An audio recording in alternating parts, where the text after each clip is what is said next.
Первой отправной точкой в истории, как неудивительно, является Альберт Вескер. А если быть более точным, зачатие сына сербской женщиной. Альберт не знал ничего о ребенке и покинул его мать до рождения отпрыска. Мать Джейка же, будучи беременной, вернулась в Идонию, где и родился ее сын. Джейк унаследовал от Альберта иммунитет к инфекциям, но сам он ничего не знал об этом. Как и о самом отце, он знал только со слов матери. Еще одной отправной точкой в истории можно назвать разорванное сотрудничество Ады Вонг и Дерека Симмонса. Ада была международной шпионкой, которая выполняла некоторые задания для Дерека, а сам же Симмонс был высокопоставленным чиновником и тайно нынешний глава секретной организации «Семья». Семья уже долгое время оказывает влияние на вектор развития человечества. Ее заявленная цель – поддерживать стабильность во всем мире. А залог стабильности – это сохранение нынешнего мирового порядка с США на вершине пирамиды могущества. Симмонс также верит, что главное в мире – это стабильность, и его организация готова поддерживать ее любыми средствами, в том числе и противозаконными.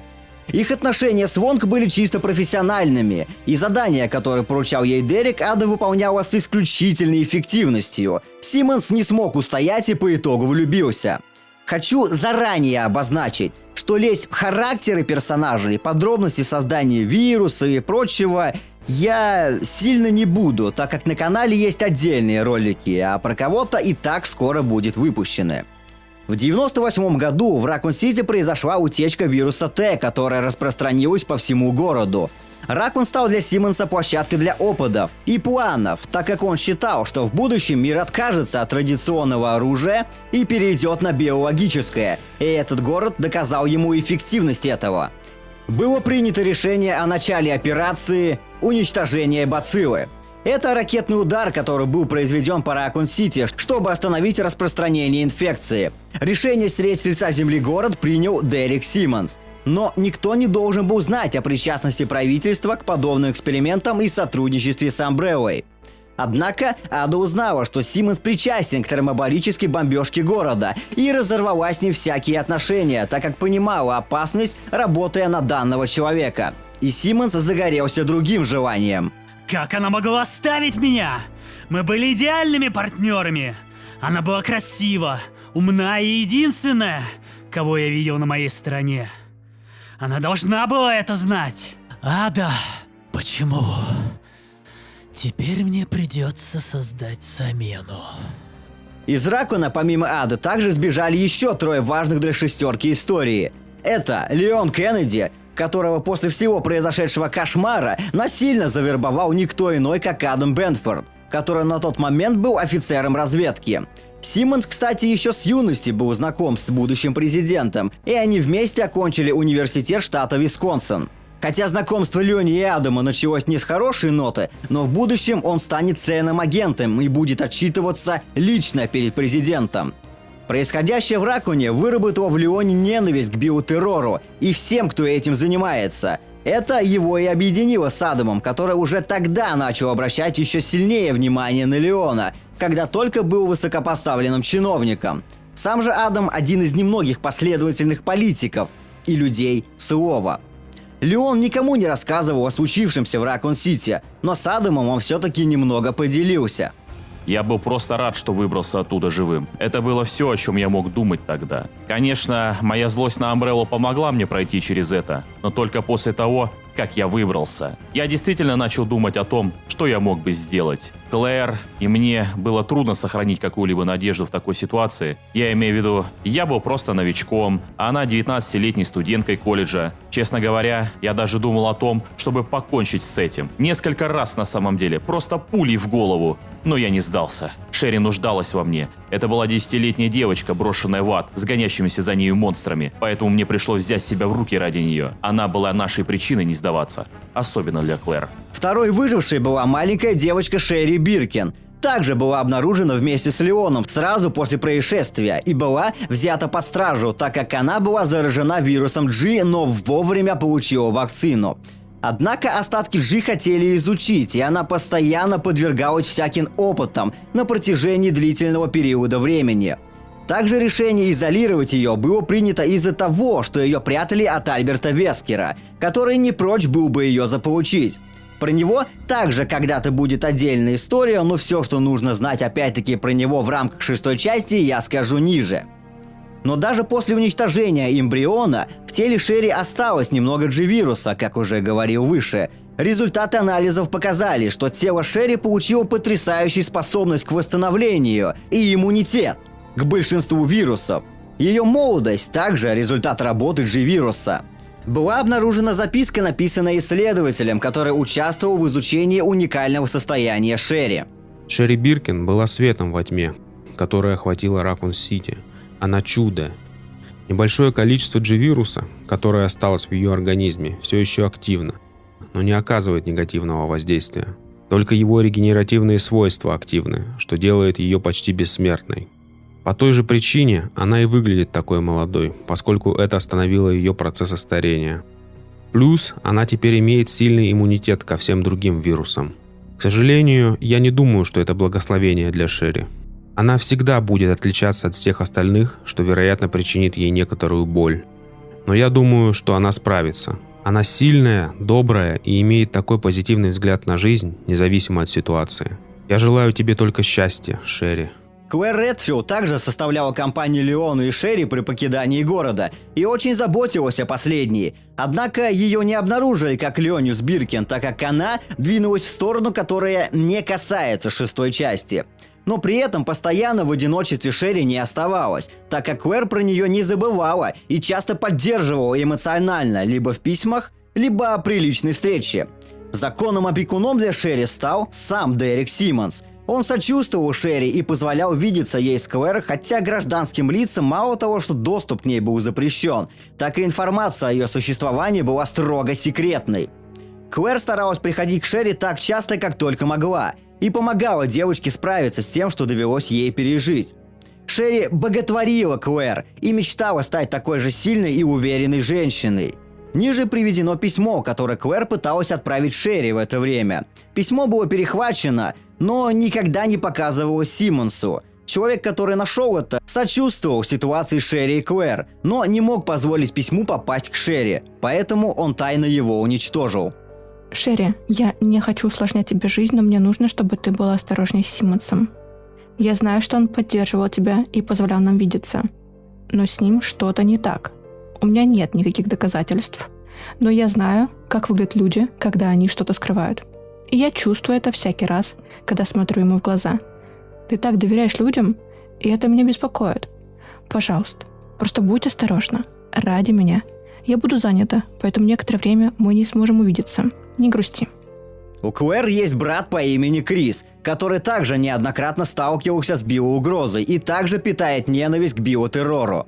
Крис и Альберт знакомы с тех времен, когда вместе работали в отряде Старс. Во время инцидента в особняке в 1998 году этот отряд встретился с первыми известными БОО.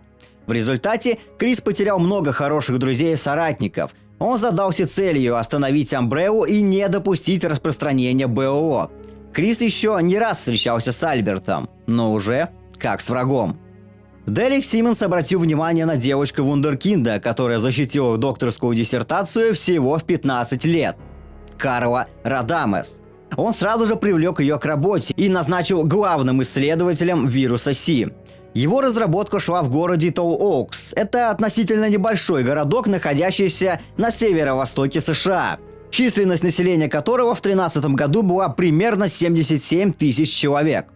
В самом городе была станция метро, парк, оружейный магазин, больница где-то в черте города, университет. Стагла была компанией, которая управляла сетью заправочных станций в США и знакома всем по городу Ракун, лесное кладбище и собор, который был возведен намеренно, дабы являться прикрытием для входа в катакомбы, о которых позже, и, собственно, для лаборатории Симмонса, в котором и шла разработка вируса Си. Собор, как уже сказал, принадлежал семье Симмонсов и уже много лет. Здесь нередко проходили собрания, на которых обсуждались текущие дела и тайные планы. В соборе устроено множество потайных проходов и ловушек, которые призваны защитить секреты семьи от любых нежеланных гостей. Карла начала работу над вирусом Си в 2001 году, но более-менее значительно продвинулась, когда Леон Кеннеди спас Монео и Далига, так как вторая была в свое время заражена вирусом Т-Вероника и находилась под стражей США. Во-первых, мне удалось извлечь только то, что вызывает внезапные мутации ДНК, и эта черта усилилась со времени вируса прародителя. Комбинируя его с Т-Вероникой, я исключила любую возможность повреждения клеток головного мозга, что было основным недостатком вируса. Я назвала эту комбинацию Т-02. Ранее, если вирус Т-Вероника был введен объекту, он должен был долго спать при сверхнизких температурах, чтобы медленно адаптироваться к вирусу и избежать повреждения головного мозга из-за внезапной мутации. Однако с Т-02 это больше не требуется. Теперь, если я смогу просто объединить его с образцом же вируса, взятым из тела Шерри Биркин, у меня будет идеальный вирус. Я не знаю, сколько лет это займет, но я сделаю все от меня зависящее, чтобы заставить Симмонса гордиться. Симмонс высоко ценил ее интеллект и научные успехи, и Карла все больше и больше проникалась к нему симпатией, пока окончательно не влюбилась. И с каждым разом она все сильнее старалась заслужить его похвалу и больше внимания. Но как любовный объект она была безразлична Дереку, но та ошибочно посчитала его опять-таки похвалу за положительный ответ. После того, как в 3-м году распалась корпорация Umbrella, нажитое ей начало попадать на черный рынок, и снова появилась угроза биотеррора. Вкратце, именно тогда и появилось решение о создании организации по противодействию биотерроризму BSAA, и Крис Редфилд был одним из ее основателей, однако это тема для отдельного видео.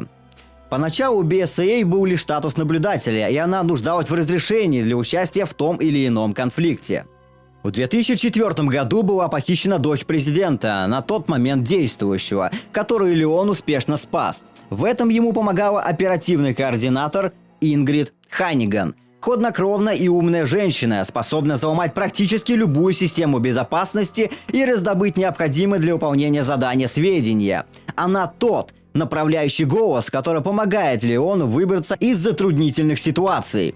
О ее личной жизни ничего не известно, что оставляет ее коллегам только догадки. Но сразу забежим вперед на период где-то 2011 года. Один из членов ППО подслушал телефонный разговор между Ханнигом и членом ее семьи. Она казалась очень раздраженной. «Перестань звонить мне на работе по этому поводу, мама. Я знаю, но я хочу сосредоточиться на том, чтобы сделать работу моим приоритетом номер 1. Мне не нужна помощь в поиске кого-то. Я могу справиться сама. Обязательно передай папе то же, что я сказала, и тебе». В 2005 году произошел инцидент в аэропорту Харвардвилля, в котором не дали добро участвовать BSAA. Их часто просили не вмешиваться в инциденты в Соединенных Штатах, даже несмотря на то, что в 2005 году она перешла под контроль ООН. Подтверждение этому можно услышать от Криса. Правительство США завершило ликвидацию вспышки в аэропорту Харвардвилля. Они не поделились ничем, что могло бы помочь, кроме того, что причиной зомби были Т и G вирусы. Тем не менее, прибрались они хорошо. Заняло это всего 1 день. Неудивительно, правительство разбирается с такими инцидентами со времен Ракун-Сити. Я думаю, именно поэтому ППТ никогда не приглашает на вечеринку кого-то постороннего. У них есть свои собственные вышибалы. Я просто надеюсь, что они позвонят нам, когда наткнутся на что-то, с чем не смогут справиться сами.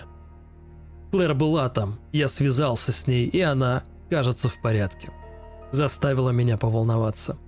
Благодаря Клэр и Леону, который также принимал участие в этом инциденте, была спасена девочка по имени Ранни, с которой также познакомилась и Шерри. Ниже приведено электронное письмо, адресованное Клэр, но случайно отправленное коллеге. Эй, Клэр, я смогла получить несколько выходных в конце следующего месяца, когда ты сказала, что будешь в Америке. Я хочу о стольком с тобой поговорить, не могу дождаться встречи. Также я отправлю сообщение Ранни. Могу поспорить, она будет очень рада услышать, что ты возвращаешься. Дерек Симмонс же все время был одержим идеей воссоздать точную копию Ады Вонг. Основной проблемой было найти человека с подходящей генетической структурой, и более 10 тысяч экспериментов провалились. В лучшем случае, как результат, получилось лишь создать существа, отдаленно напоминающие женскую фигуру, такие как первые версии Липотицы или же Гнездо, о которых я расскажу позже. К концу 2005 года, как уже говорил, BSA перешла под контроль ООН, осознав серьезные проблемы, заключающиеся в том, что страны отказывались принимать помощь в борьбе с биотеррором, а BSA, получившая статус санкционированной ООН, стали доступны полномочия взаимодействовать с террористами и задерживать их в любой стране мира, но, конечно, все равно не без ограничений. В 2007 году Джейк Мюллер решает стать наемником, чтобы заработать достаточно денег на лечение матери, так как того, что у них было, едва хватало на пропитание. Но, к сожалению, мама умерла раньше, чем Джейку удалось это сделать. Я люблю тебя, Джейк. Мне так жаль, что я вынуждена была оставить тебя вот так. Пожалуйста, прости меня и, пожалуйста, не ненавидь своего отца. Я уверена, что он любит тебя и думает о тебе. И я знаю, что когда-нибудь вы найдете друг друга. Будь сильным. Джейк почувствовал себя самым одиноким во всем мире, и с этих пор его волновали только деньги. Хотя такой сильной нужды, как раньше, он в них уже не испытывал. В 2009 году в Африке Крис вместе с Шевой Аумар прикончили Вескера, который намеревался уничтожить большую часть населения планеты. Крис говорил о своих чувствах в это время. Устранение Вескера определенно было переломным моментом. Я понял, за что боролся. Но опять же, в это время победа над таким монстром действительно заставила меня почувствовать, что я выполнил все, что намеревался сделать. Я не собираюсь сдаваться, но я и не могу сделать это один.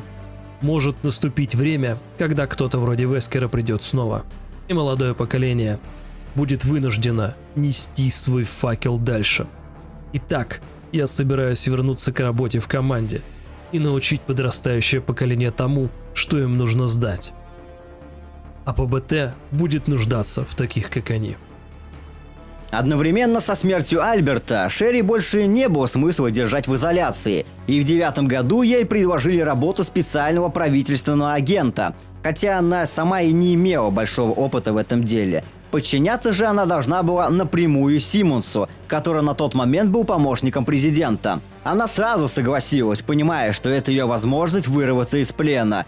Хотя на деле Шерри все равно продолжала находиться под тщательным наблюдением правительства.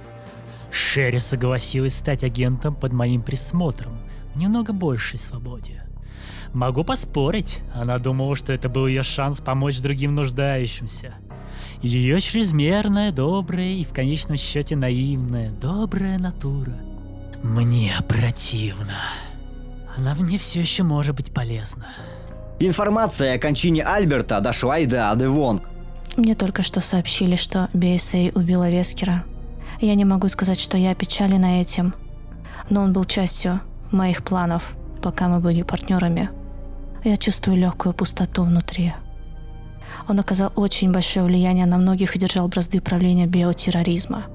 Мне интересно посмотреть, как это поменяло положение вещей. Но сейчас мне нужно следить за Симмонсом и его семьей. Что бы ни случилось, я никогда не забуду свою конечную цель. В 2009 году Джейк потерпел предательство от своего учителя, который чуть ли не заменил ему отца и к которому он привязался так же, как к матери. Джейка никогда не волновала политика той или иной стороны. Он был там, где больше ему платят, и в итоге стал профессиональным наемником. Да, я помню. Около 3 лет назад мы были в Южной Америке, а наш так называемый капитан лежал в постели с врагом. Нас окружили, прежде чем мы осознали это. Мы пытались сражаться, но их было слишком много. Поэтому мы начали дохнуть как мухи, один за одним, пока не остались только я и Джейк. Они убрали оружие, пытаясь сэкономить боеприпасы, и пошли на Джейка с ножами. У него не было пуль, но он все еще стоял на ногах. Чертову картину я увидел. Я не мог поверить, насколько он сильный и быстрый. Но в последний момент подоспело подкрепление, что в итоге и спасло нас. Парень устроил хороший бой, но из-за всего этого он был подавлен. С тех пор он никому не доверяет. Я думаю, он действительно высоко ценил этого предателя. По своим связям Симмонс узнал, что сама Карла может стать успешным кандидатом, и обманом привлек ее к участию в эксперименте, ведь она думала, что он слишком ценит ее работу и не может ей рисковать. Но она ошиблась, и в какой-то степени 30 апреля 2009 года Карла Радамас перестала существовать. Ведь эксперимент 2235 оказался удачным. Ее перерождение было запечатлено на видеокассете под названием «С днем рождения, Ада Вонг». После 10 лет и 12 235 попыток эксперимент наконец-то завершен. Спасибо, мисс Радамас. Всем этим я обязан тебе. Я наконец-то создал идеальную замену Аде. Я должен быть уверен, что она во всех отношениях похожа на оригинал. Не только на вид, но и в интеллекте и привычках. Это потребует некоторой подготовки. Я также должен учить ее никогда не предавать меня. Моя собственная Ада. Это так волнующе. Так, с чего бы начать? Симмонс некоторое время обучал ее так, чтобы она вела себя как полноценная Ада и была предана только ему. Дерек наконец-то получил идеальную замену, а Карла получила Симмонса, но не совсем так, как хотела. Я верный слуга Симмонса, Ада Вонг. Я сделаю все, что он попросит, а взамен он сделает все, что попрошу я. Мы идеальная пара, и никто не сможет стать между нами.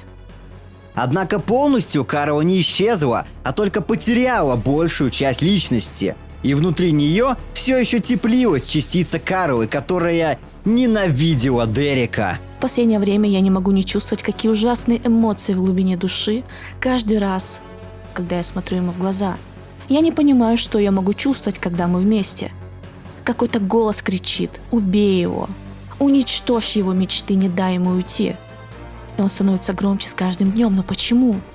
Что со мной не так? Он любит меня так же сильно, как и я люблю его. У меня нет причин чувствовать это. Я не могу представить мир без него. А я отдала ему все. Я бы никогда не хотела разрушить его мечты. Никогда. Когда ее частица вырвалась наружу и убедилась в том, что он с ней сделал, то поклялась отомстить Дереку и разрушить все то, во что он верил. Но в наглую прямо она действовать не стала, а решила разыграть некий спектакль, продолжая делать вид, что она ничего не знает о случившемся. И теперь она полноценная Ада, которая верна только Симмонсу. В 2010 году Крис присмотрелся к Пирсу Нивансу, семья которого, начиная с прадедушки, была военная, и был впечатлен его снайперскими навыками и пригласил пополнить ряды BSAA. Пирсу нравилось, как Крис обращается со своим отрядом. Он относился к солдатам как к семье, а не как к расходному материалу. Крис, в свою очередь, знал, что не сможет быть вечно полевым агентом, поэтому он и пригласил Пирса. Крис верит, что будущее BSAA в руках талантливых людей, таких как Пирс, а сам же он, наконец, нашел дело, за которое стоит сражаться. Спустя некоторое время Пирсу удалось познакомиться с Клэр. Здравствуй, Клэр. От имени отряда хочу сказать, что нам было очень приятно увидеться с тобой пару дней назад. Спасибо, что нашла время поговорить со всеми. Ребята это высоко оценили. Знаю, тебя удивила реакция ребят на твое появление. Позволь пояснить. Когда мы узнали, что прибудет TerraSafe, ребята поняли, что приедешь ты. И это их слегка взволновало. Тебя они знали лишь по рассказам, а поскольку ты сестра капитана, скажем так, они ожидали увидеть человека похожего телосложения. Я пытался их переубедить, но их воображение взяло вверх.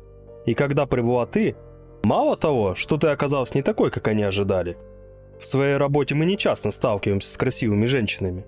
Этим и объясняется их реакция. Потом они вспомнили, что ты сестра капитана, и всем стало неловко. Мне очень жаль. Возможно, ты сама заметила, что все мы глубоко уважаем капитана и восхищаемся им. Он не только очень способный лидер, но и воспринимает нас как членов семьи. Он вдохновляет всех нас. От имени ребят говорю, что мы все будем рады возможности снова работать с тобой. Знаю, что ты занята, и пусть наши пути не будут пересекаться часто, было бы здорово время от времени общаться, хотя бы по электронной почте. Между нами говоря, если у тебя есть фотографии капитана в более молодом возрасте, я бы очень хотел на них взглянуть. Говорят, раньше он был совсем другим. Но он нам ничего не показывает. Я еще много чего хочу сказать, но пора подготовиться к следующей командировке. Поездки эти нелегки, но приятно знать, что нас поддерживают такие союзники, как ваша организация. Продолжай борьбу за правое дело. В этом же году произошел инцидент в торговом центре, в котором пришлось вмешаться BSAA. Они справились буквально за несколько минут без жертв среди людей. Там они познакомились с профессором Дагом Райтом, который позже стал советником дальневосточного филиала BSAA. Сам Даг познакомился позже с Мэрой Биджи, которая также изъявила желание попасть в BSAA, родители которой погибли в Ракун-Сити, а сама она постоянно изучала все связанное с БОО. Мэра в итоге стала одной из лучших и по наитию Дага привлекла внимание Криса и Пирса. И в итоге они начали работать вместе. С Пирсом, кстати, возможно, у них могли начаться отношения. В январе 2011 года Адам стал президентом США. В этом же году по рекомендации Леона был создан отдел по обеспечению безопасности, в который были отобраны лучшие кандидаты из других учреждений и которые подчинялись лично президенту. И эта элитная группа получила статус «Меч президента». Леон, я пишу тебе, чтобы сообщить, что создание новой организации, которую мы с тобой обсуждали, ООП, официально идет полным ходом. Биотерроризм, который мы наблюдали в последние годы, произошел уровень, с которым могут справиться организации, работающие в настоящее время. Твой совет был неоценим в создании ООП. Агенты будут находиться под моим непосредственным руководством, а поддержка будет предоставляться ППО. Ты будешь ее первым членом-основателем. Я уверен, что ты сделаешь нашу страну гордой и все возможное, чтобы защитить ее народ. Вместе мы можем избавить мир от этих террористов вместе с отвратительными БОО, которые они создали. Как было создано и ППО? Это правительственное подразделение, которое выступает посредником для агентов из всех других правительственных ведомств, в которую также входила Ингрид Ханниган, а ведущим полевым агентом был Леон Кеннеди. Не указывается, в какой именно момент, но Клэр стала соединяемым звеном в знакомстве Леона и Криса на одной из сходок неправительственной организации TerraSafe. Крис и Леон нашли много у себя общего, несмотря на то, что работали они в разных организациях, и встреча была, так скажем, секретной. Тем не менее, Ханниган записала детали их встречи в отчет, который она послала президенту. Член TerraSafe Клэр Редфилд представила их, и они крепко пожали друг другу руки, улыбаясь. Они были похожи на двух друзей, которые не виделись 10 лет. Они не говорили много, и это получился короткий разговор, но я верю, что они поняли трудности друг друга в своих битвах с биотерроризмом. Я считаю, что эта встреча была важным шагом в преодолении барьера между правительством США и АПБТ. Еще одна участница этой истории – Хелена Харпер, известна всем своей излишней эмоциональности, которая часто преобладает над разумом. Ханниган все равно считала ее идеальным агентом и рекомендовала ее в отдел по обеспечению безопасности. По указанию президента в настоящее время я нахожусь в процессе оценки членов из других организаций на предмет кандидатуры в ООБ. Те, кто выбран, пройдут годичную оценку способностей. Если они сдают экзамен, они будут проходить обучение в течение 1-3 лет, и после завершения обучения будет проведена окончательная оценка. В настоящее время 5 из 7 кандидатов не соответствуют стандартам ООБ. Поэтому я хотела бы рекомендовать Хелену Харпер из ЦРУ в качестве нового подходящего кандидата. Я понимаю, что она имеет репутацию позволения своим эмоциям омрачать ее суждения, но ее способности и убежденности достаточно, чтобы затмить ее недостатки и сделать ее главным кандидатом в ООБ. Родители Хелены погибли еще до того, как она стала совершеннолетней, и Харпер росла со своей сестрой по имени Дебра, которая очень любила тусоваться. Несмотря на то, что по характеру они были абсолютно разные, у них сложились теплые и близкие отношения. Вплоть до того, что Хелена как-то выстрелила в бойфренда своей сестры. Начальство не могло оставить это без внимания, но увольнять из ЦРУ ее не стали, а перевели в секретную службу по инициативе Симмонса, так как он знал о ее нестабильном состоянии и решил воспользоваться этим в своих целях, так как понял, что ей можно будет манипулировать. Ханниган. Начиная с сегодняшнего дня, Хелена Харпер должна отправиться на службу в USSC. Мы подождем и посмотрим, как она справится со своей новой должностью. Но насколько я могу судить, что и здесь она продержится не дольше. Я понимаю гнев, который она испытала, когда ее сестра Дебра попала в больницу из-за бойфренда. Но независимо от обстоятельств, стрельба в безоружное гражданское лицо является недопустимым. поведением для правительственного агента. Но и это не все. Она также может подвергать окружающих опасности. Я знаю о ее способностях и знаю, что вы хорошо о ней думаете, но это мое решение. Симмонс и не догадывался, что Карла больше не подчиняется ему, а наоборот, даже поощрял ее. К примеру, подарил подводную лодку и полный контроль над восточноазиатскими солдатами, которые по итогу были верны именно ей, а не Симмонсу. А да, армия семьи с каждым днем становится все сильнее. И я очень поражен этим. Вот почему я даю вам полный контроль над нашими восточноазиатскими солдатами и этой подводной лодкой в подарок. Используй ее по всем своим желаниям. Я надеюсь, что они сослужат тебе хорошую службу. Все, что я от тебя прошу в благодарность, это твое постоянное преданное служение мне. Карлой тайно была создана организация Neo Umbrella, и она постоянно совершенствовалась, и вирус, который должен был стать ее инструментом в деле дестабилизации мирового порядка. Именно того, чего так сильно боялся Симмонс. Однако почему она называет организацию именно так, известно только ей. В 2012 году от исследований вирус Си перешел в испытания, хотя базовая его версия была готова еще в 2009 году. Карла решила использовать полигоном изолированную и престижную школу Мархава. Она находилась в обширных лесах Элнаула, в Азии. Интернета, мобильной связи и прочего здесь не было. И связаться с внешним миром было не так просто. Ровно как и транспорт был только для патрулирования школы. И это было идеальное место для экспериментов Карлы. Школа была предназначена для детей более высокого и элитного статуса. Именно по этой причине некоторые ученики издевались над Надна Йошихара, так как бизнес ее отца внезапно пошел вниз. Ее просто обзывали, устраивали бардак в комнате и колотили вплоть до того, что она попадала в медпункт. Бинди Бернара, президент студсовета, встала на ее защиту и пыталась достучаться до главы школы матушки Грации, чтобы та вызвала полицию. Но она отказывалась. Они решили бежать, чтобы рассказать обо всем всему миру. Во время побега их заметила Карла. За ученицами была погоня, в результате которой их все-таки догнали, и во время небольшой потасовки Нана упала вниз и насмерть ударилась головой. Но Карла вручила ее подруге инъектор вируса Си, который вернул Нана ко второй жизни в качестве липотиции, а Бинди решила уничтожить всю школу. Хотя в большей степени действовала она не сколько сама, а координировала свои действия опять-таки с Карлой, и в течение 3 месяцев планировала атаку. Нана же считалась мертвой и постоянно находилась в тени. Первой жертвой стала ученица Рана Б, которая убила другого ученика и издевалась когда-то над Нана. Но она быстро была поймана и посажена под замок.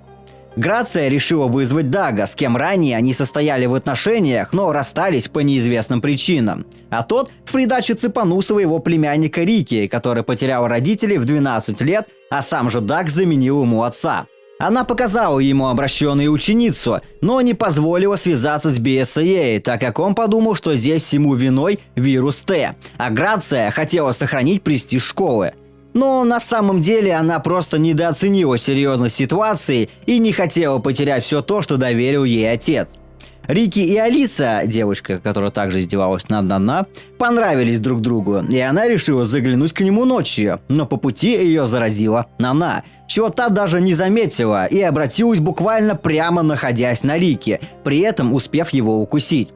Алису спрятали в заброшенный школьный клуб, так как не хотели, чтобы все ученики об этом знали, и сожгли их, выставив за несчастный случай. Рики же, на удивление профессора, не обратился. Позже было совершено нападение и на саму Грацию, но благо оно прошло безуспешно. Чего не скажешь о рабочих, которые на следующий день приехали провести техническое обслуживание. Нана находилась там и заразила всех работников. Рики на тот момент, не зная ничего о Бинди, рассказал ей, с какой целью они сюда приехали, и та, осознавая некую угрозу, позже напросилась к ним в группу, когда те собирались к тем самым рабочим. Рики во время боя ударил кулаком зомби прямо в рот, и заражение опять не последовало. И Даг сделал вывод, что через укус заражение не проходит, и зомби очень быстрые, а также получил доказательство того, что это именно намеренное заражение. Бинди знала, что она здесь и решила убрать ее с виду, но все равно рассказала, что вроде как она видела свою мертвую подругу, а сам же инцидент также был скрыт под несчастным случаем. Бинди все время пыталась заставить Грацию рассказать обо всем, но та постоянно шла в отказ. Через пару дней Грация разрешила провести фестиваль, а Нана заразила 2 учеников, которые прогуливали его, и те по цепочке начали кусать других. Бинди воспользовалась ситуацией, чтобы рассказать всем про БОО, но и этот инцидент был успешно замят, и Бинди лишили статус президента. Вскоре снова появилась Карла и вручила новые дозы вируса. Пережив атаку Нана на крыше, хоть и не без потерь, особенно для Дага, который получил рану и отправился в медпункт, Рики понял, что Бинди стоит за нападениями, но сделать против нее ничего не смог, так как та уже заразила себя вирусом. И после заражение начало касаться всей школы. Многие ученики просто вешались, чтобы наживую не быть съеденными. Кто-то не мог принять обращение своей второй половины и в итоге уходил вместе с ней. А другие просто начали показывать свои сущности и предавать друг друга. Бинди держал путь Грации, убивая всех, кто попадался ей на пути.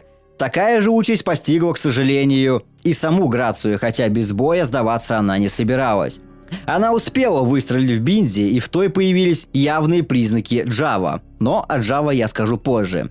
Рики уже был готов покончить с собой, однако сюда подоспели BSAA в лице Криса, Пирса и Мэры, которые наверняка не знали, что что-то случилось, но расследовали явное исчезновение профессора.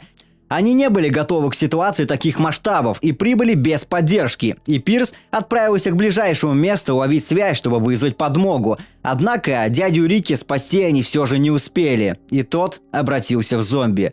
Мэра же вступила в бой с Бинди, но та постоянно регенила, но Мэра нашла выход – постоянно и быстро наносить как можно больше урона, и по итоге та обернулась коконом. А после стала завершенным мутантов, приняв более злостный вид. Однако подоспел Пирс и временно вывел ее из строя. Из письма Грации стало понятно, что можно убраться на вертолете. По пути герои еще раз дали бой Нана и разрубили ее. Карла же, в свою очередь, добралась до Рики и едва не заразила. До вертолета добраться смогли, но Нана была все еще жива и собиралась прикончить Пирса, что не дала сделать Мэра, приняв смертельный удар на себя. Инцидент был скрыт правительством по соглашению с ООН. Тела детей и учителей были найдены, но далеко не всем получилось их опознать. А родители, которые все-таки опознали, были вынуждены подписать документы о неразглашении событий после того, как увидели тела детей в морге. Карла же получила нужные данные и продолжила совершенствовать Си-вирус. Она начала использовать своих верных последователей для создания БО, который в будущем получит кодовое название Устанак. Предыдущие 322 подопытных скончались в течение суток, чего нельзя сказать о следующем кандидате, который сам только и ждал, чтобы стать участником, и 20 июня 2011 года ему выпал этот шанс. Наконец-то! Наконец-то они выбрали меня! В отчете говорится, что мой тип тела имеет высокую совместимость с К-вирусом. Прощай, слабый и нелепый организм! Переродившись, я стану могучим оружием. Может быть, я лишусь своей человеческой сущности, но это малая цена за все то, что я получу. Именно об этом я мечтал всю свою жизнь. Я возрожусь! Спустя несколько дней в лаборатории произошла авария, и кандидат потерял руку. И на удивление Си-вирус не способен оказался ее восстановить или же как-то заменить, что сочли за явный недостаток. Однако все считали, что у него все равно есть потенциал. Особенно его обнаружили там, где вообще этого не ожидали от слова совсем.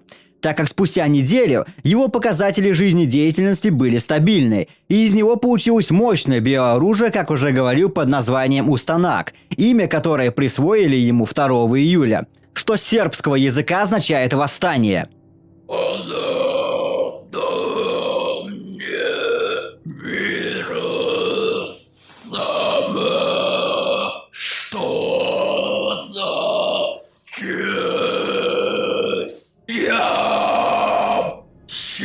Счастлив ее прикосновения заставили меня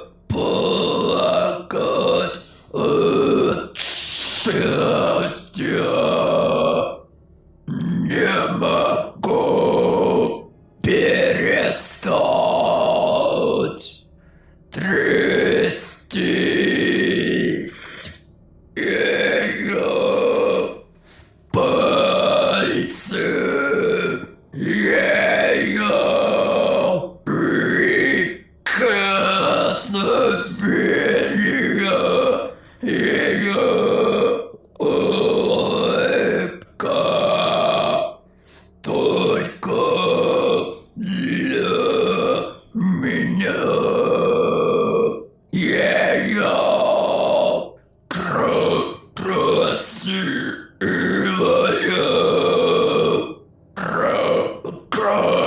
красивый голос, ее прекрасный запах, она такая красивая, моя богиня.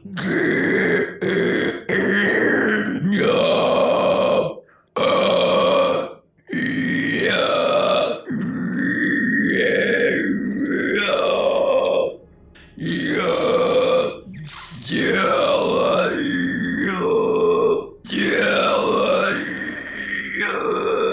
все для нее. Все я чувствую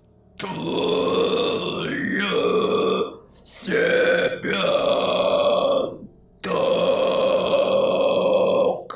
Я чувствую себя так хорошо. По силе он превосходил всех Джава, о которых упомяну позже, ровно как и по интеллекту, который остался у него не затронут. И он благодаря этому был способен самостоятельно выполнять миссию. Он демонстрировал выдающиеся способности при выборе оружия для конкретной цели. И 10 декабря 2011 года специалисты начали разработку более обширного ассортимента для компенсации его правой руки. Первой пачкой был создан пулемет, дробовик и сверло. Однако Каро порекомендовала создать еще один протез руки, который предназначался для захвата кого-либо. Но сами исследователи не знали, кого она собралась ловить. Кожа у Станака была очень бледной. По глубоким шрамам на его теле можно понять, что с помощью хирургического вмешательства над ним поработала дополнительно Нео Амбрелла, так как его кожа была скреплена скобами. От человека же у него осталось лишь немного светлых волос на голове. Обратим внимание на Эдонию. После Второй мировой войны Эдония была провозглашена коммунистическим государством. Во время осени народов правительство было свергнуто и заменено демократически избранной парламентской республикой, а командная экономика была заменена рыночной. К 2000 годам экономическая стагнация и непопулярная внутренняя политика настроили население против правительства, которое само по себе было слишком расколото, чтобы решать проблемы. Однако после была попытка госпереворота, которая не увенчалась успехом. Несмотря на ее провал, некоторым позже удалось восстановить движение в качестве военизированной организации Эдонской освободительной армии, которая изначально представляла собой небольшую группу радикально настроенных активистов.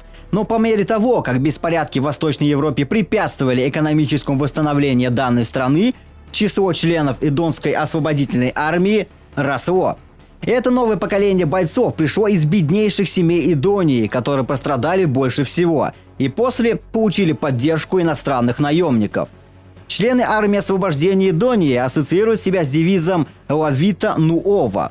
Фраза является итальянской и переводится как «новая жизнь». Именно эта надпись красовалась на их шевронах, на котором был еще также символ в виде черного паука с желтой окантовкой. Ситуация обострилась еще сильнее в 2010 году, так как деятельность Эдонской освободительной армии значительно расширилась, и она сформировала собственную оппозицию правительству. Это превратило конфликт в гражданскую войну. концу 2012 года ЭОА контролировали большую часть Эдонии, в то время как сама ратуша использовалась в качестве оперативной базы. По крайней мере, была захвачена еще одна военная база. И после получен контроль над танками, железнодорожными путями и самолетами. Небольшие отряды также действовали в горах, хотя неизвестно, велись ли активные боевые действия к декабрю. В этом конфликте, как уже говорил выше, участвовало много наемников, и даже Джейк не стал исключением, который специально вернулся. Семья обратила внимание на Эдонию. Господин Симмонс, поиски сына Альберта Вескера закончены. Я получил подтверждение того, что Джейк Мюллер является биологическим сыном Вескера. Иммунитет к вирусным инфекциям, имевшийся у Вескера, проявился и у Мюллера. К сожалению, полученного мной образца ДНК недостаточно для использования в исследованиях К-вируса. Нам требуется кровь, слюна или костный мозг. Я рекомендую отправить за образцом ткани Джейка Мюллера, вашего лучшего агента. Я подтвердил, что мать Джейка Мюллера умерла от болезни. Подробности о ней скудны, но мы узнали, что она родилась в Эдонии и эмигрировала в Америку, когда ей было слегка за 20, где она забеременела от Альберта Вескера. Затем она вернулась в Эдонию с Джейком, не сообщая Вескеру о его рождении. Ведь в конце 2012 года было подтверждено, что сыном Альберта Вескера является Джейк Мюллер, и на данный момент он был участником гражданской войны. Сын унаследовал от отца особую кровь и иммунитет к вирусным инфекциям. Если бы он попал не в те руки от лица Симмонса, то могла бы быть создана вакцина от вируса Си. Но в то же время можно было бы наоборот использовать его кровь для усиления вируса, чтобы сократить вероятность приготовления вакцины. Симмонс решил сыграть на опережение и отправить Шерри Биркин, чтобы найти Мюллера. Он не стал рассказывать ей правду, а сказал лишь то, что из его крови необходимо создать вакцину, и поэтому Джейк так важен. Шерри зря даром время не теряла и изучала дело Джейка. Она даже разговаривала с некоторыми наемниками, которые знали его. Вот что сказал один из них. Джейк Мюллер? Да, я его помню. Мы много раз бывали в Эдонии. Не очень хороший парень, но и не совсем плохой. Но он похож на меня. Деньги наши все.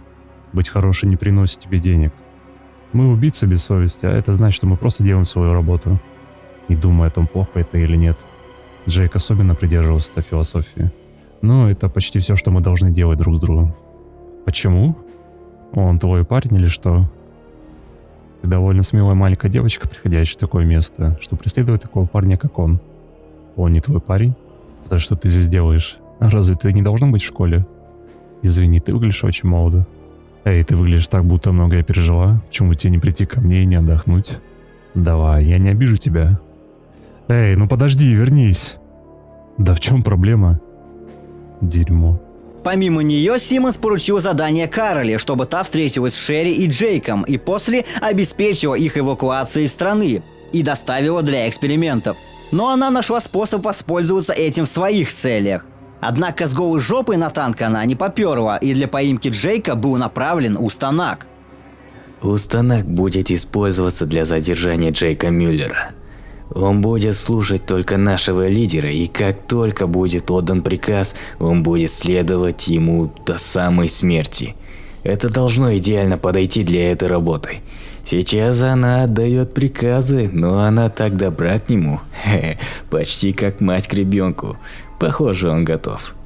Вот это будет зрелище. В самой же Эдонии, как говорил, шла гражданская война, и Карла связалась с повстанцами и передала им вирус Си под видом пищевых добавок или же стимуляторов, который повышает иммунитет, приняв который, человек безвозвратно становился Джава. Однако местное руководство, скорее всего, знало, что такое Си-вирус. Именно по этой причине они могли позволить нанять себе так много наемников в качестве своих войск, ведь те безвозвратно обратились бы в Джава, и им не нужно было бы платить по окончанию. Однако об участии БОО узнала BSAA, что спровоцировало их к участию в конфликте, и Эдония превратилась в полноценную зону боевых действий. Подчиненный Криса Финн отправил письмо своей матери за день до того, как его отправили в Эдонию. Дорогая мама, надеюсь, у тебя все хорошо. Завтра я отправляюсь в Эдонию в качестве члена команды Альфы BSAA Северной Америки. Поскольку я все еще новичок, для меня большая честь присоединиться к этой команде.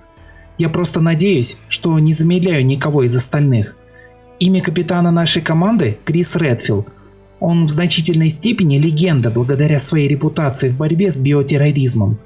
У меня была возможность поговорить с ним однажды, но он выглядел настолько страшным, что я ничего не смог сказать. Но у меня, вероятно, будет еще один шанс, когда мы доберемся до Эдонии. Поэтому постараюсь не быть таким робким в следующий раз. Мне нужно больше слушать тебя и просто быть более общительным. Ну, мне лучше идти. Некоторое время я не смогу написать тебе, так что не беспокойся обо мне. Хотел бы я привезти тебе что-то из Эдонии, но ты же знаешь, сколько дел может быть на поле битвы. Так как Шерри сильно любила Клэр, она посчитала, что нужно связаться с ней. Дорогая Клэр, недавно мне было приказано отправиться на миссию за границу, но мне не разрешено говорить, где она и в чем ее суть. Я знаю, ты всегда говорила мне держаться подальше от такого рода вещей, и я знаю, что ты просто беспокоишься обо мне. Но это единственный выбор, который у меня был. Меня радует, что я могу помешать другим оказаться в схожей со мной ситуации. Даже эта миссия, которую я собираюсь выполнить, будет иметь значение. Ты всегда была так добра, но тебе не о чем беспокоиться, я не буду делать глупостей. Ты спасла мою жизнь, поэтому я планирую сохранить ее надолго. Однако BSAA все равно не были готовы полностью к тому, с чем пришлось столкнуться, и в результате все это затянулось вплоть до Рождества.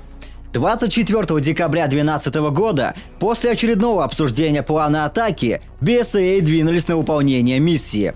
Крис и Пирс уже сталкивались с мутантами, которые вылуплялись из кокона в школе Мархава, но полноценно с Джава они в бой не вступали, так как тогда это посчастливилось сделать Мэри Биджи. А столкнулись они тогда же только с завершенным мутантом. Да и пока связь Эдонии и Мархавы подтвердить не удалось.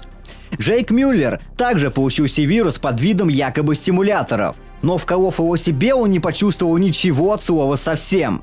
Чего не скажешь о других, кто его принимал. И те же обратились в Джава. Собственно, Джава. С сербского языка переводится как демон. Второй способ заражения вирусом Си – это прямая инъекция. Вирус вызывает у носителя сильное повышение температуры, и чем больше урона он получает, тем горячее становится его тело. Свидетели неоднократно видели, как раны, которые представляют смертельную угрозу, быстро излечиваются благодаря воздействию вируса по той причине, что носитель все равно продолжает мутировать и поражает поначалу какую-то определенную часть тела. Особенно если зараженный получает травму. Как уже говорил, вирус будет пытаться залечить полученную рану. В процессе лечения человеческая ткань заменяется хитиновыми придатками, напоминающими органов насекомых. И иногда во время восстановления конечностей заменяются особыми, более полезными органами. Например, рука становится серпом или же щитом. Есть Джава, который даже отращивает крылья и получает способность летать. Некоторые мутации, например, уже упомянутые крылья, наблюдались много раз, и до сих пор неизвестно, сколько всего мутаций Си-вирус может вызвать. Они не становятся болванчиками, хотя в какой-то степени теряют контроль над собой, но их мозговая активность остается нетронутой, так как они успешно и умело продолжают пользоваться как холодным оружием, так и огнестрельным, вдобавок еще и управлять тяжелой техникой и даже пилотировать вертолет. У них нет инстинкта самосохранения, и они до победного будут следовать приказам, которые получили перед заражением, и даже продолжают общаться с собой на языке, который был ранее для них родным. Пирс, спасибо за образец новой мутации. Мы уже начали тыкать его, чтобы понять, что заставляет его жить. На самом деле все мы здесь очень взволнованы. Мы называем зараженных К-вирусом Джава, что по-сербски означает «демон». Мы также используем слова из сербского языка для обозначения любых возможных вариантов мутаций. Например, Джава с серпоподобными руками называют рукасерп. Рука означает рука, а серп – серп. Джава с крыльями, похожими на море для ног, называют ноголет, где нога означает нога, а лет означает полет.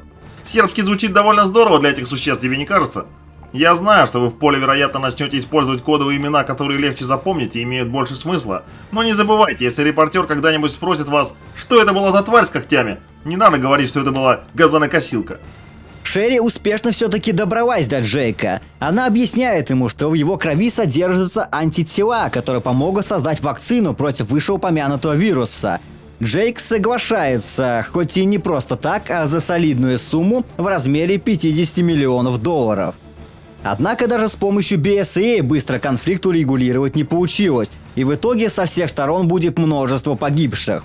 Отряд Криса попадает в засаду на мосту, который со стороны видит Джейк и Шерри, и первый отмечает, культурно говоря, что вряд ли BSAA получится пробиться, так как у его бывших товарищей есть явное преимущество.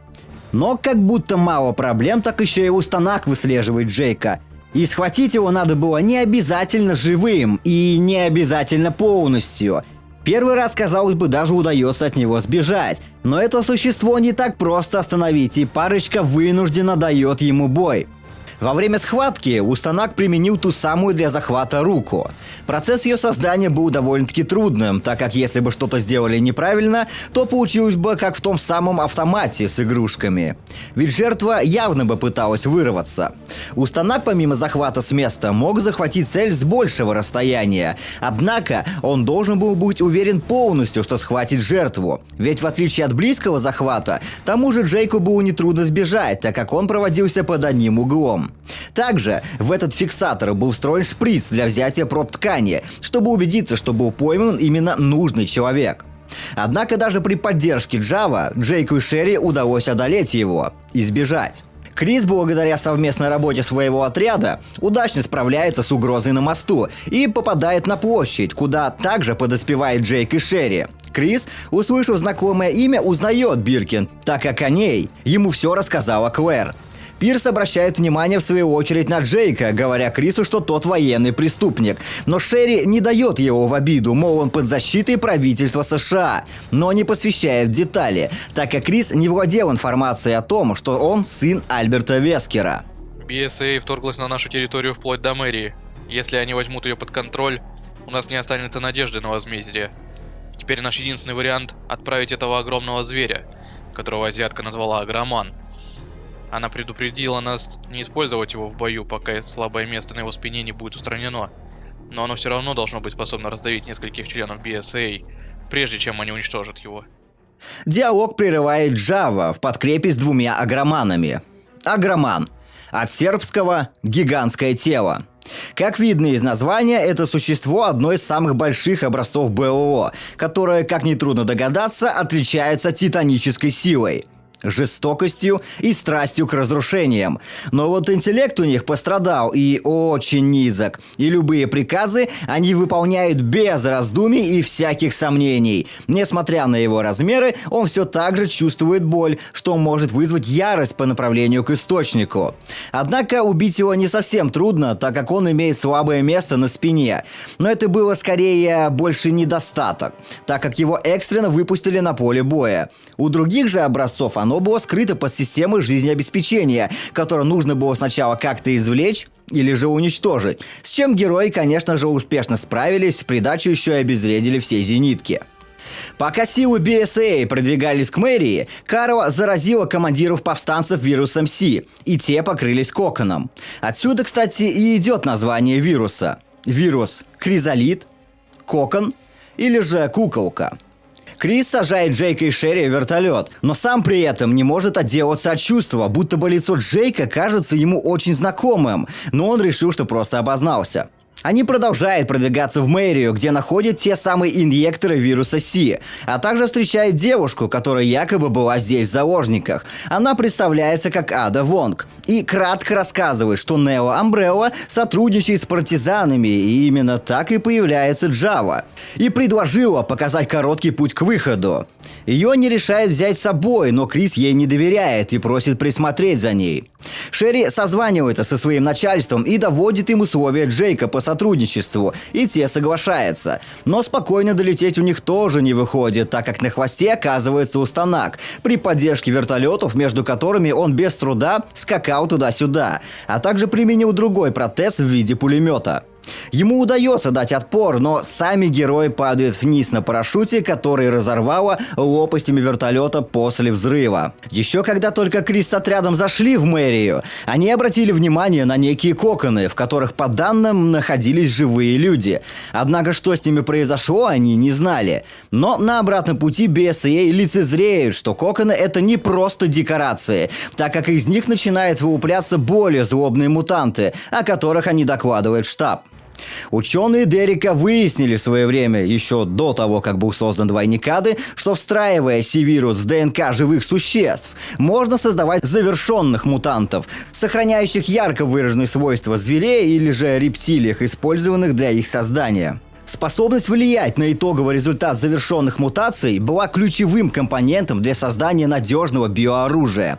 Это исследование стало вехой на пути стабилизации вируса Си и создания чего-то, что будет нести в себе свойства различных образцов БОО.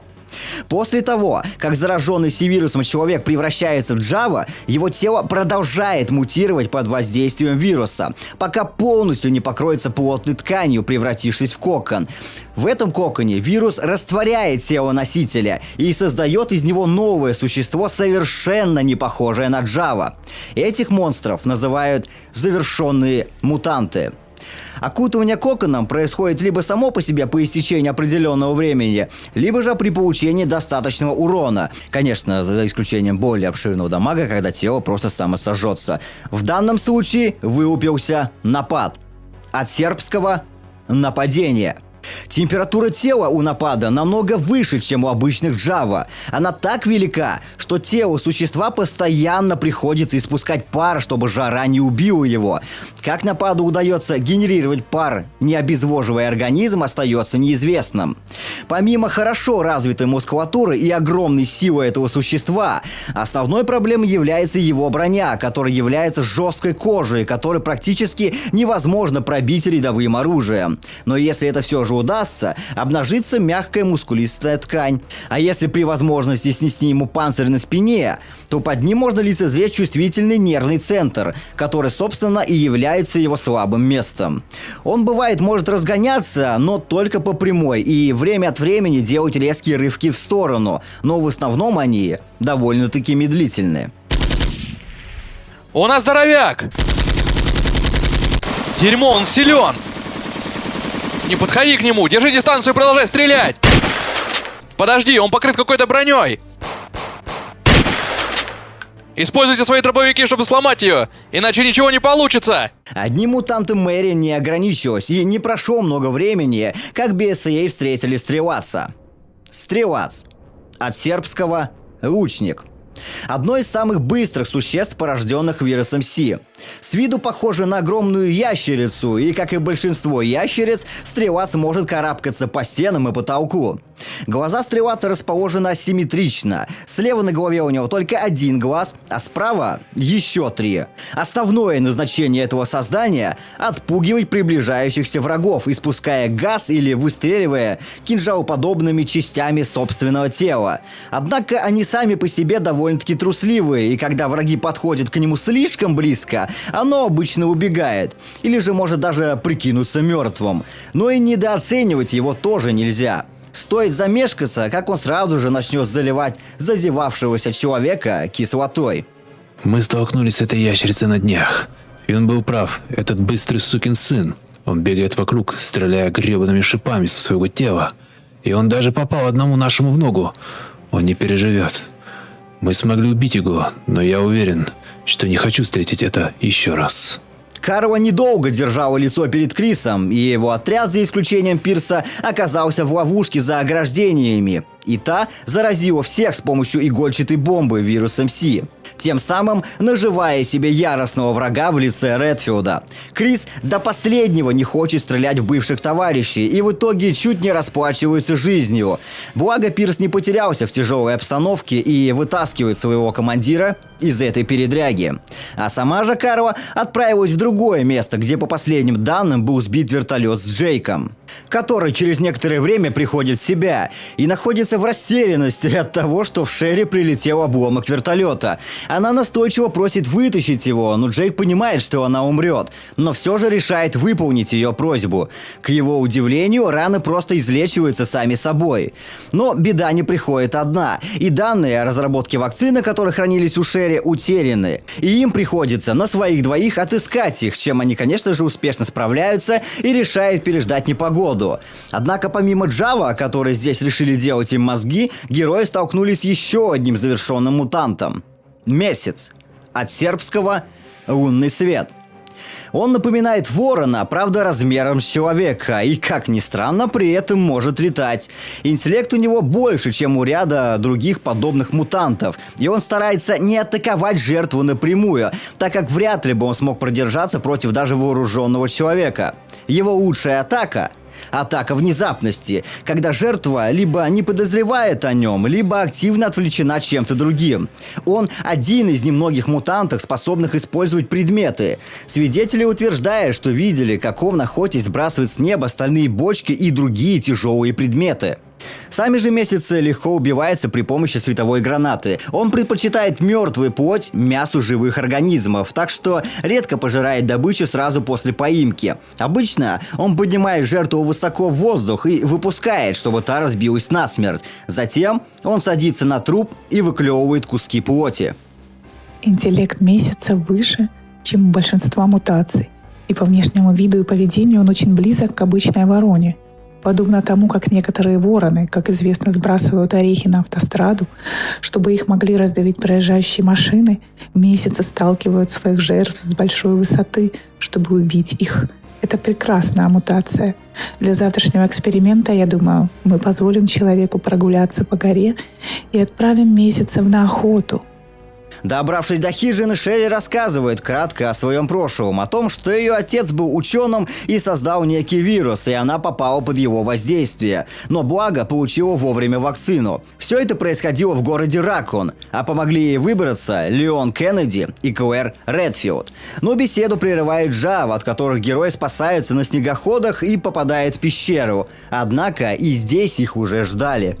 Существует высокая вероятность того, что Джейк Мюллер находится в пещере на выработке D-24. Устанак подождет там, но ока будут выпущены и отправлены и в другие выработки, чтобы увеличить шансы на поимку. Мы оснастили Устанака новым оружием, так что, надеюсь, он сможет вернуть хотя бы кусок Джейка. Все, что нам нужно, это немного его свежей крови. Но было бы здорово, если бы ту девушку, которая с ним, вернули живой. Она выглядит достаточно хорошо, чтобы ее съесть. Держу пари, под ножом она издаст отличный звук. Я волнуюсь только от одной мысли об этом. Я не могу дождаться, когда смогу скользить своим скальпелем по ее кремовой, белоснежной коже, разрезать ее и долго смотреть внутрь. Устанака действительно миновать не получилось, и пришлось долгое время играть с ним в прятки. В этот раз он был уже вооружен огромной дрелью. Помимо того, чтобы прорываться сквозь пещеры, также уже, как упоминал выше, что Джейк не обязательно был нужен живым. Устанак может производить на свет из органа на спине существо, получившее название ока, как уже говорил выше, сербского «глаз» или «глаза». Забавно, что сами они, кстати, не имеют глаз. С виду напоминает летучих мышей, который является своего рода, как бы это странно ни звучало, поводырем для Устанака, который не очень хорошо видит в темноте. Да и вдобавок он может рассредоточить их не только где-то рядом с собой, а по определенным точкам, где может пройти жертва. Их органы чувств составляют единую систему с Устанаком, и когда те обнаруживают цель, то при помощи крыльев издают ультразвуковые волны на частоте, которую может воспринимать только Устанак. Также, когда они чуют кого-то, то их окрас меняет тела, что может оказаться полезным для самой жертвы, и она может выиграть время, чтобы что-то предпринять и куда-нибудь сбежать. Сами по себе они не атакуют и никакой угрозы не представляют, так как их хрупкие тела легко уничтожить. По итогу они снова выходят на столкновение с Устанаком, но вывести бой помогает буровая установка.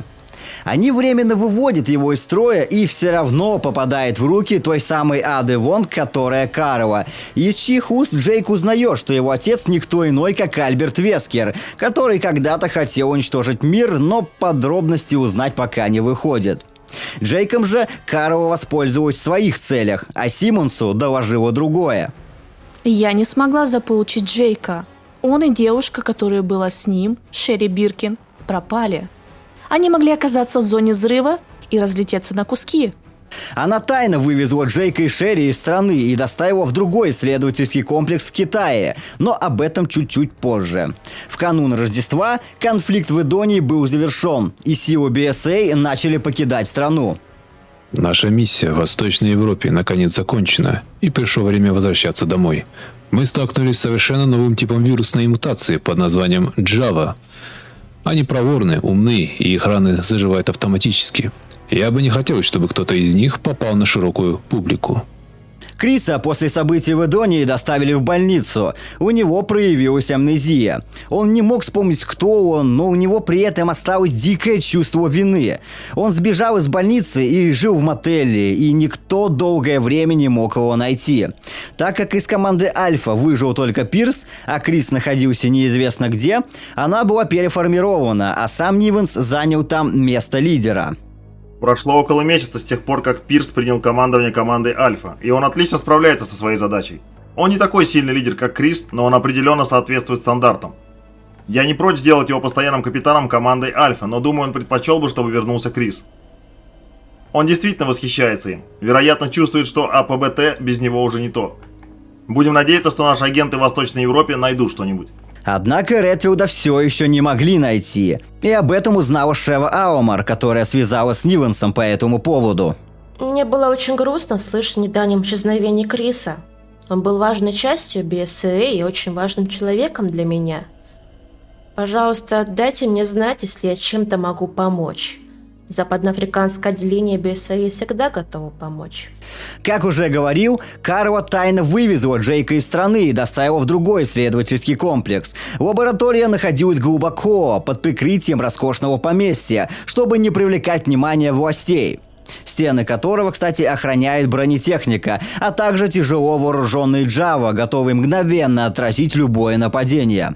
Там Карва занималась улучшением вируса Си при помощи крови Джейка. Улучшение длилось примерно 6 месяцев. Улучшенный Си-вирус чрезвычайно сложен в производстве, и технология была известна только Карли. Из-за того, что больше никто не владел точной информацией его воссоздания, на свет данного штамма было произведено не так много. Пока Джейк находился в заключении в Китае, он записал свои мысли, в том числе и некоторые об отце. Прошло около 2 месяцев с тех пор, как я был пойман. Я думаю, что немного подучил китайский, чтобы понять, что говорят некоторые из этих парней из Neo Umbrella. Они продолжают говорить о моем отце. Я даже слышал, как дама, которая раздает пищевые добавки, говорила о нем. Я предполагаю, что Альберт Вескер действительно мой отец. И он действительно пытался убить всех на планете. Дерьмо. Бьюсь об заклад, Шерри знает, и именно поэтому она нуждается во мне. Почему она не сказала мне? Боже мой. При одной мысли об этом у меня раскалывается голова. Как и один исследователь тоже не остался в стране и записал свои мысли. Прошло 4 месяца с тех пор, как я пришел на эту работу. Джейк добровольно принимал участие в экспериментах, и парень, наблюдавший за Шерри, говорит, что она также не доставляла никаких проблем. Они, вероятно, потеряли надежду. Но осталось только 2 месяца до конца разработки улучшенного К-вируса, и тогда они нам больше не понадобятся. Интересно, что мы будем с ними делать? Не могу дождаться, когда это закончится.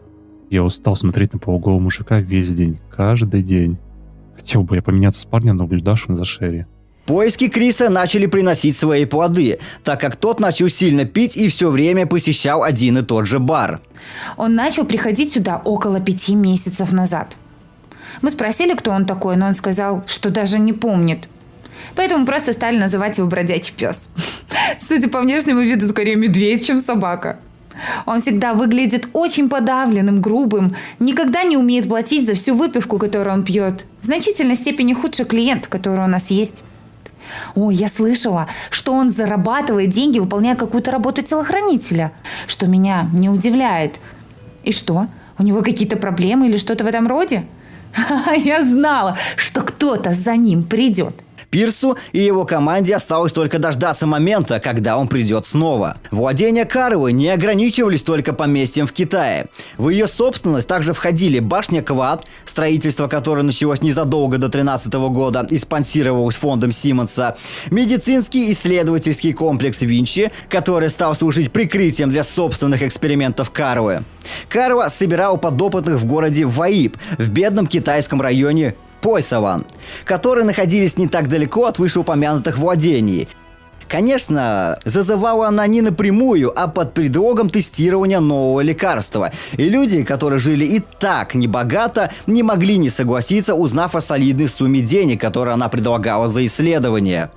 Недавно в Пойсаване появилась красивая женщина по фамилии Вонг. Она сказала, что ищет молодых, здоровых мужчин, поэтому я подошел к ней с интересом. Похоже, что она спрашивала о людях, подобных мне, которые были бы заинтересованы в участии в тестировании новых лекарств. Сумма денег, которую она предлагала, достаточно, чтобы просто прожить год. Я не знаю, какое лекарство они тестируют, но вы не можете отказать такой цене. Тестирование нового лекарства звучит немного страшно, но я не могу не думать об этих деньгах. Я думаю, что приму предложение Вон. Также был построен глубоководный комплекс как секретная база для БОО, преимущественно для создания и сдерживания существа, которое получит имя Хаос, с помощью которого Карва и хотела заразить весь мир. Пройдет совсем немного времени, и в жизнь воплотится все то, чего он так боится. Мой малыш, ждущий на дне океана, скоро будет готов, а все обожаемые коконы скоро вылупятся. Моим величайшим творением будет уничтожение всего того, к чему он стремился. Жаль, конечно, если он окажется не готов к существованию в мире кошмаров. Я сделаю его тело живым отражением ужаса, который получил свободу из моих рук. Мир будет далек от его драгоценной стабильности. Это будет совершенный хаос. И этот хаос поглотит его тело.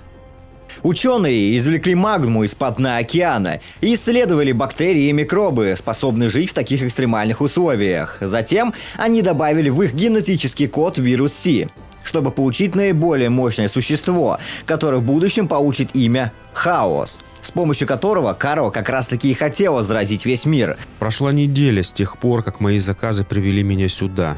Кто бы мог подумать, что такая структура может существовать так глубоко под водой. Единственная причина, по которой они его построили, заключалась в создании и сдерживании хаоса.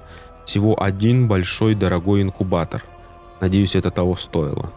Адам, будучи действующим президентом, решил рассказать правду о Ракун-Сити, Амбрелле, БО и причастности правительства, в чем его поддержал Леон. Чего нельзя сказать про Симмонса, который категорически был против, так как считал, что это может пошатнуть положение США. Я снова и снова предостерегал Адама, чтобы он не обнародовал подробности инцидента в Ракун-Сити. Я даже использовал семью, чтобы оказать на него большее давление. Но он все равно не слушает.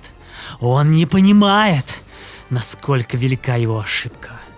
Однако, его самая большая ошибка заключается в том, что он нанял меня своим помощником, не зная, что я являюсь главой семьи. Если бы он только знал, как внимательно я наблюдаю за каждым его движением. Теперь он стал врагом семьи, и пути назад нет. Пришло время использовать свое положение, чтобы сохранить баланс в этом мире. Адам должен был выступить с речью 29 июня, и Симмонс решил незамедлительно принять меры. А именно, устранить его, выставив все это за биоатаку. Желая показать миру и сомневающимся чиновникам в правительстве, какую угрозу несет биооружие в руках террористов, Симмонс планировал атаку на Толл-Оукс. К тому времени Липатица уже была полностью завершена, но о ней чуть позже. Мы смогли создать Липатицу путем непрерывных экспериментов с образцом, взятым год назад из объекта С-16, Нана Ишихара из школы Мархава. Работа окупилась, потому что это, без сомнения, очень эффективное оружие. Если позволить нескольким из них пустить газ в Толл-Оуксе, это должно заразить всех. Все кризалиды, настроенные на мутированную в Липатицу, были стратегически размещены в районе Толл-Оукса. Поэтому теперь все, что нам нужно сделать, это дождаться, пока ад выйдет наружу. В качестве меры предосторожности все образцы были настроены на самоуничтожение после того, как они выполнят свои задачи. Кроме того, один будет храниться здесь, в лаборатории, на случай, если нас выследят. Я не могу ждать, пока все не увидят, что мы оставили на их задних дворах. Симмонс был наслышан про эмоциональную нестабильность агента Хелены Харпер и их отношения с сестрой, через которую он решил надавить на Хелену. Он схватил Дебру и доставил ее вместе с Хеленой в лабораторию под собором, чтобы манипулировать последней. И если та откажется сотрудничать, то ее сестре как минимум не поздоровится. И Хелена в определенный момент должна была распространить ложную информацию о проникновении террористов, чтобы большая часть охраны президента отправилась на поиски мнимых противников. Однако Симмонс и не собирался держать слово, и Дебра была заражена вирусом Си. Нам приказали убить Дебору, как только Хелена уйдет.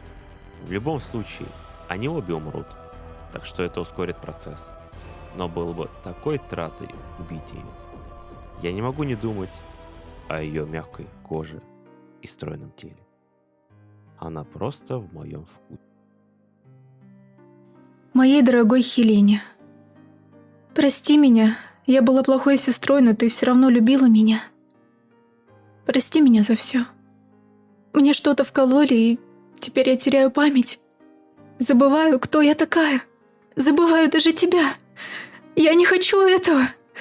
Знаешь, я всегда любила тебя. Я не хочу расставаться с тобой, не хочу забывать. Надеюсь, ты найдешь того, кто полюбит. Люблю тебя. Симмонс понимал, что кто-то может напасть как на его след, так и в лаборатории, так и найти те самые катакомбы, и заранее решил сыграть на опережение.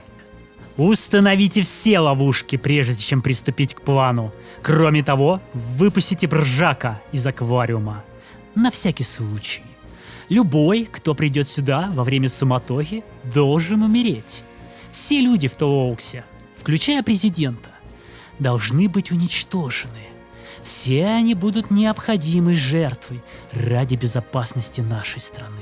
За несколько дней до начала воплощения планов Карла приняла странное решение связаться под видом Симмонса с настоящей Адой Вонг и, можно так сказать, рассказать о своих планах.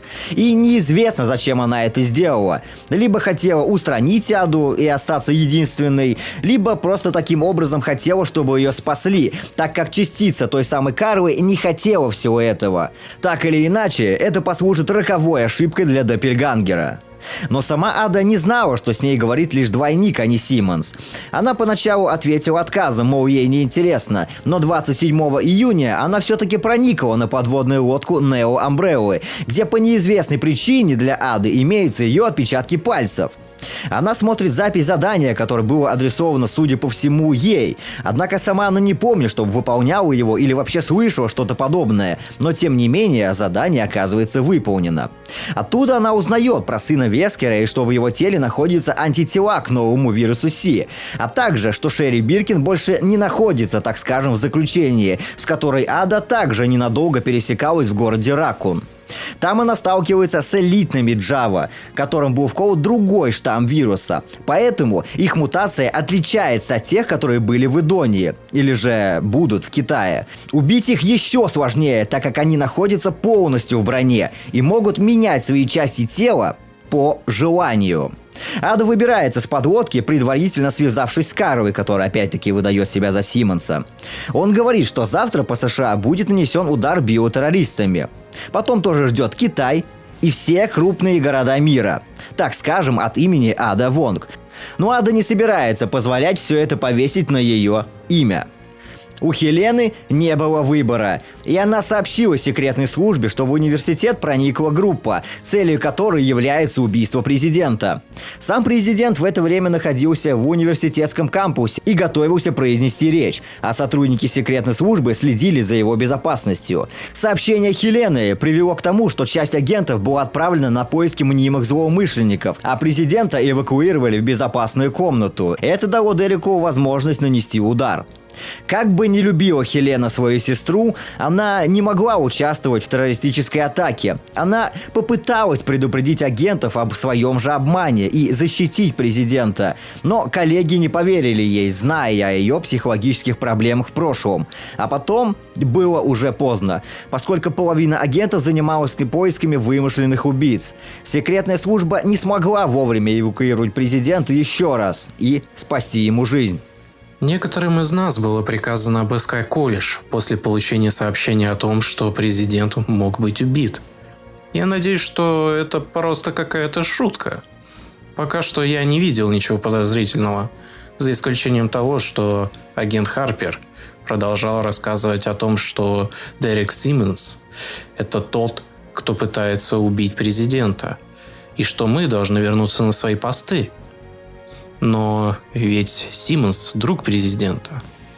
Она также сказала, что была вынуждена сообщить ложную информацию после того, как ее сестра была взята в заложники. Как она может ожидать, что мы ей поверим, когда все, что она говорит, это бред? Почему мы должны были получить проблемного ребенка ЦРУ? Если мы послушаем ее, это будет значить, что мы отпустим возможного убийцу, и это дерьмо бросят на вентилятор.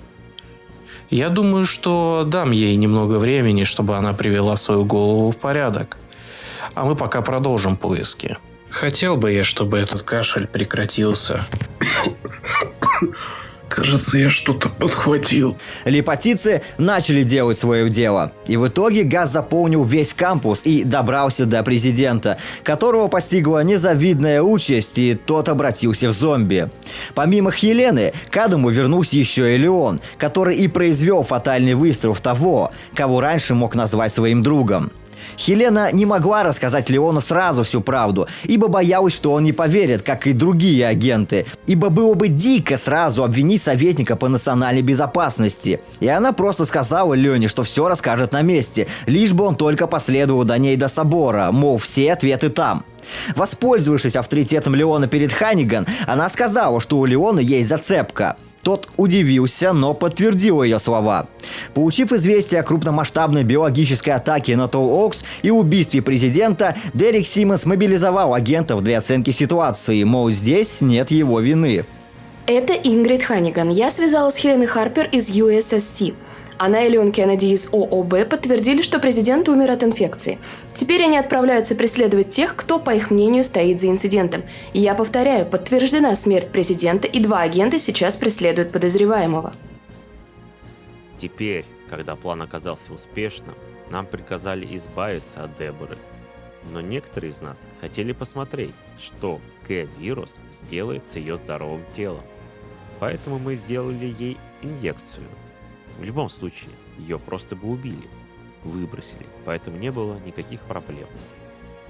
Некоторые были взволнованы и возлагали большие надежды на ее мутацию, но никаких видимых эффектов не было даже через час после инъекции. К сожалению, нам нужно спешить эвакуироваться из Толл-Окс. Через несколько часов он станет гигантским огненным шаром. Нам придется оставить Дебору на более низких уровнях, хотя очень жаль, что мы не сможем увидеть, в кого она превратится. Сразу после того, как весть о смерти президента была обнародована ППО, спецназ США был отправлен с приказом заполучить тело президента и оценить ситуацию, наряду с другими приказами, которые все еще остаются засекреченными. Ниже приведена частичная расшифровка радиопередачи между этим спецназом и их штабом. Обновление записи. 29 июня 2013 года. 21 час 02 минуты. Штаб командованию. Как обстановка? Мы внутри колледжа, никаких признаков выживших. А как насчет президента? Все еще его ищу. Я думаю... Подождите, здесь кто-то есть. Не могу сказать, кто или что это, но он вооружен. Оружие на землю и не двигайся! Я сказал, не двигайся! Выбраться из кампуса оказалось только началом, ведь почти весь город постигла точно такая же участь, что и Раккун. Леон сразу заметил, что данный зомби отличается от тех, что были заражены вирусом Т. Вот мой отчет о зараженных жертвах. Большинство из них сильные и ловкие, и они могут бегать и прыгать. Они даже используют близлежащие объекты в качестве оружия и способны избегать препятствий на своем пути. Лишь очень небольшая группа жертв вируса и G-вируса продемонстрировала подобные способности, но таких случаев было так мало, что их никогда не обнародовали. И не было найдено ответа на вопрос, почему они различаются. Записи о них существуют только у следователей АБПТ и США. Это уже не медленные тупые животные, которые просто хотят есть. Они сильные и свирепы, поэтому при обращении с ними необходимо принять дополнительные меры предосторожности. Так же, как я уже упоминал выше, они не заражают через укус. Однако рядовыми зомбями, включая жердяев и собак, дело не ограничилось. Леон с Хеленой встретили визгуна. Зомби, который прежде всего старается свалить в безопасное место, для того, чтобы надуть свое горло, чтобы потом заорать. Издавая громкий звук, он мало того, что глушит жертву, так еще и воздействует на органы слуха зомбей, которые находятся неподалеку. И мало того, что они начинают скапливаться около источника звука, так еще начинает вести себя агрессивнее. Но если что-то приведет к искажению этого звука, к примеру, уничтожение горла, его частота может перезагрузить отвечающий за слух отдел мозга зомби и уничтожить его. Сам по себе в одиночестве большую опасность он не представляет. Если, конечно, попытаться ударить его рукой, то это может вынудить насильно показать ему горло. Эта тварь снова кричит! Мои барабанные перепонки взорвутся! Боже, как громко! Каждый раз, когда он кричит, появляется все больше зомби! Что здесь происходит? Он слоняется возле моего дома, кричит и зовет больше зомби. Я думаю, это за мной. Я не хочу умирать! Они объединяются с другими выжившими, которые также держат путь в собор, так как там был назначен пункт эвакуации. Однако не все были готовы действовать сообща. К примеру, выживший по имени Питер бросил свою девушку и решил сбежать в одиночку. Кстати, женщину, которую герои видели раньше в метро, очень хотела найти некого Питера. Возможно, это ее родственник. Но далеко тому герою уйти не удалось, и он был сожран окончательной мутацией зомби под названием Кровострел. Назвали его так, скорее всего, потому что его мышцы и кровеносная система видны невооруженным взглядом. Его челюсть деформируется, и зубы становятся намного острее, еще и увеличиваются в размерах. Эта мутация также может быть вызвана раньше, если нанести урон в голову зомбаку, который уже практически стал бутшотом. Их нетрудно отличить, так как у данных товарищей светятся глаза. В отличие от рядовых зомби, бутшоты куда подвижнее и без труда могут как повалить жертву, так и рукой вырвать сердце. Собственно, как и их, грудная клетка является слабым местом, за которым скрывается сердце, биение которого можно четко услышать, если оглушить его. Я видел различные мутации, вызванные К-вирусом. Одна новая вариация, названная Кровострел, сильно напоминает мне ликеров, с которыми я столкнулся в Ракун-Сити. Они оба выглядят так, будто их вывернули наизнанку. Это особая мутация, по-видимому, связана с повреждением, полученным зараженным организмом. Выжившие прыгают в автобус, конечная которого является собор. Ханиган становится известно, что ответственность за биоатаку на себя взяла организация Neo Umbrella. Дерек Симмонс уже находился недалеко от нее и был заинтересован данным собором, так как понял, что Хелена молчать не будет. Однако она и здесь воздержалась от комментариев, ведь подтвердить это все равно еще было нечем. Герои попали в аварию, в результате которой выжили только Леон и Хелена, но до места назначения все-таки добрались. На кладбище спокойной прогулки также не вышел, ведь здесь герои столкнулись с зомби, которые были похоронены очень давно. Но Си-вирус обладает такой способностью оживлять мертвых, даже если они умерли более 100 лет назад. Важно, чтобы само тело более-менее сохранилось. Ада также прибывает к собору и понимает, что опоздала, обратив внимание на то, что заварушка также, кстати, не обошлась и без Леона. В соборе, как и ожидалось, еще остались выжившие, и решая определенные загадки, путь в лаборатории Симмонса удается открыть. Однако по ковровой дорожке пройти также не получается, ведь Дерек знал, что кто-то может пойти по следам, и оставил липотицию, которая заражает большинство людей в соборе. Название липотиция происходит от сербского «красавица». Некоторые считают это черным юмором, так как ее тело сильно мутировало и изуродовано. Ее тело покрыто крупными парами, через которые выделяется ядовитый газ. Вдохнувший его умирает, а после смерти за короткий срок становится зомби. Одна липатица может заразить зону радиусом в 3 мили. Это в корне отличается от традиционной передачи инфекции через укус или же контакт с зараженной кровью. Когда вирус распространяется по воздуху, укрыться от него становится намного тяжелее. Ровно как и вести бой с ней нужно максимально аккуратно и при этом постоянно держать дистанцию. Ведь рандомный выстрел также может привести к заражению, если стоять достаточно близко. Считается, что липатица – это первая мутация Си-вируса, еще с тех времен, когда Симмонс только пытался сделать двойника Ады, но получилось лишь существо, отдаленно напоминающее женские фигуры. Липатица – это первая из них. Леон и Хелена таки добираются до лаборатории, где видят те самые коконы, предназначение которых им пока неизвестно. И Харпер отмечает, что раньше их тут не было, по крайней мере, когда она была здесь в крайний раз. Как и живых людей, им тоже встретить не удается, а только зомби. Причиной заражения которых стала также липатица, которую оставил Симмонс, дабы никто не мог рассказать о разработках и прочем. А после, скорее всего, она также самоуничтожилась. Они находят ту самую видеокассету, на которой было запечатлено рождение новой Ады Вонг. Ну, то есть Карлы. Но Леон этого не знает. Недолго бродя, они находят и сами Дебору. Та не в состоянии самостоятельно передвигаться и ее пытается вытащить, не имея понятия, что в ней уже циркулирует вирус, который в скором времени дает о себе знать, и через боль и жуткую агонию ее окутывает кокон.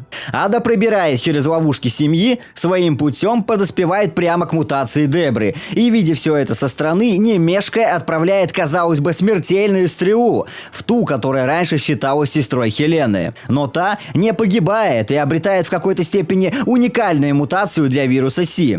Уникальность заключается в том, что она будто сохранила какие-то черты характера. Уже знаем, что Дебра вела более разгульный образ жизни. Это и прослеживается даже во время боя с ней. Она издает стоны, смеется и ласкает свое тело, будто бы ей все это нравится. Вдобавок, ее тело практически не деформировалось, а сохранило стройную форму. Ее кожа стала очень бледной, а тело покрыто какой-то белой слизью, и вены стали выступать намного сильнее, чем обычно. А в некоторых местах и вовсе похожи на какие-то трещины. Сила и выносливость увеличилась в разы. Она способна была выдержать даже прямое столкновение с вагонеткой, которая мчалась довольно-таки быстро. Также появилась способность прыгать на большие расстояния. На ее спине появились некие отростки, которые, судя по всему, связаны с ее нервной системой, при уничтожении которых Дебра ослабнет, и, возможно, тогда ее можно будет прикончить. Но так или иначе, в конечном итоге ее удается отправить на покой. Хелена клянется, что Симмонс заплатит за все. Она признается, что помогла Дереку убрать охрану президента, и Ада узнает почерк Симмонса. Подробностями она не блещет, а только лишь говорит, что они связались с теми, кто реально управляет страной. С ней на связь снова выходит Карл под видом Симмонса и рекомендует заглянуть в лабораторию, так как там есть явно на что ей взглянуть. У Леона же ситуация только ухудшается. Не успевает он предупредить Ханиган про Дерека, как тот оказывается рядом и пытается повесить убийство президента на парочку. Примерно в это время Пирс с его отрядом застали Криса в баре, который в очередной раз искал способ избавиться от чувства вины на дне стакана. Пирс останавливает драку и на повышенных тонах, тыкая в лицо фото погибших товарищей, пытается привести своего бывшего командира в чувство, но тот убегает от ответственности и не хочет принимать упавшую на него ношу. Но, увидев шеврон BSAA, начинает понемногу вспоминать, для чего он всем этим занимался.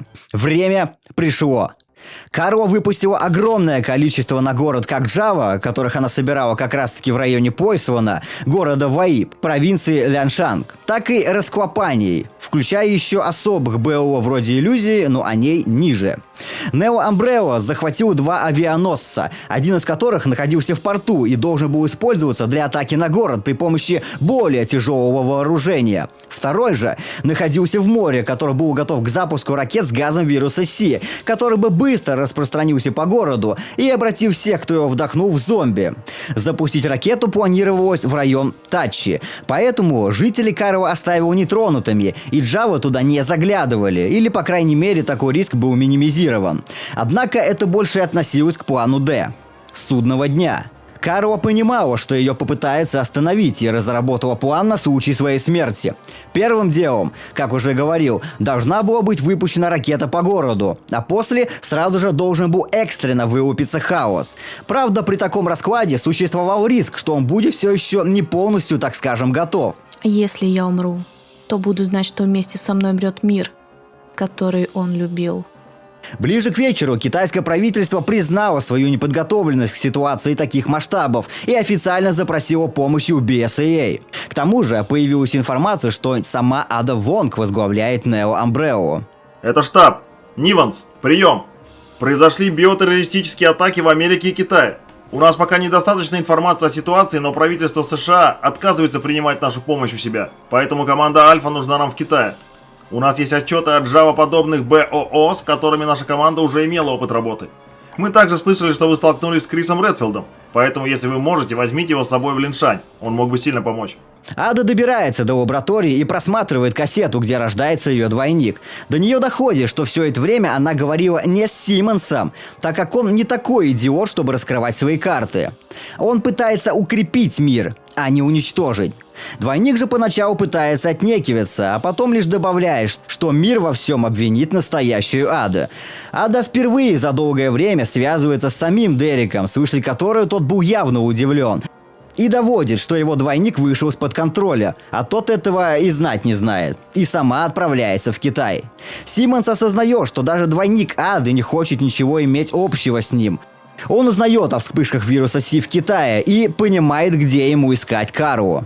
Покушение было успешным. Убедитесь, что все липатицы в Тоукс самоуничтожились. И подготовьтесь к операции уничтожения бациллы.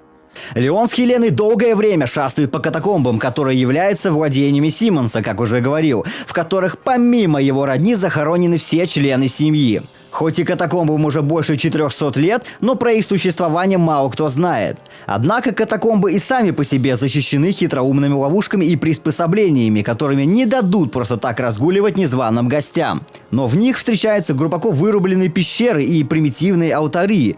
Это говорит о том, что кто-то был здесь задолго до семьи.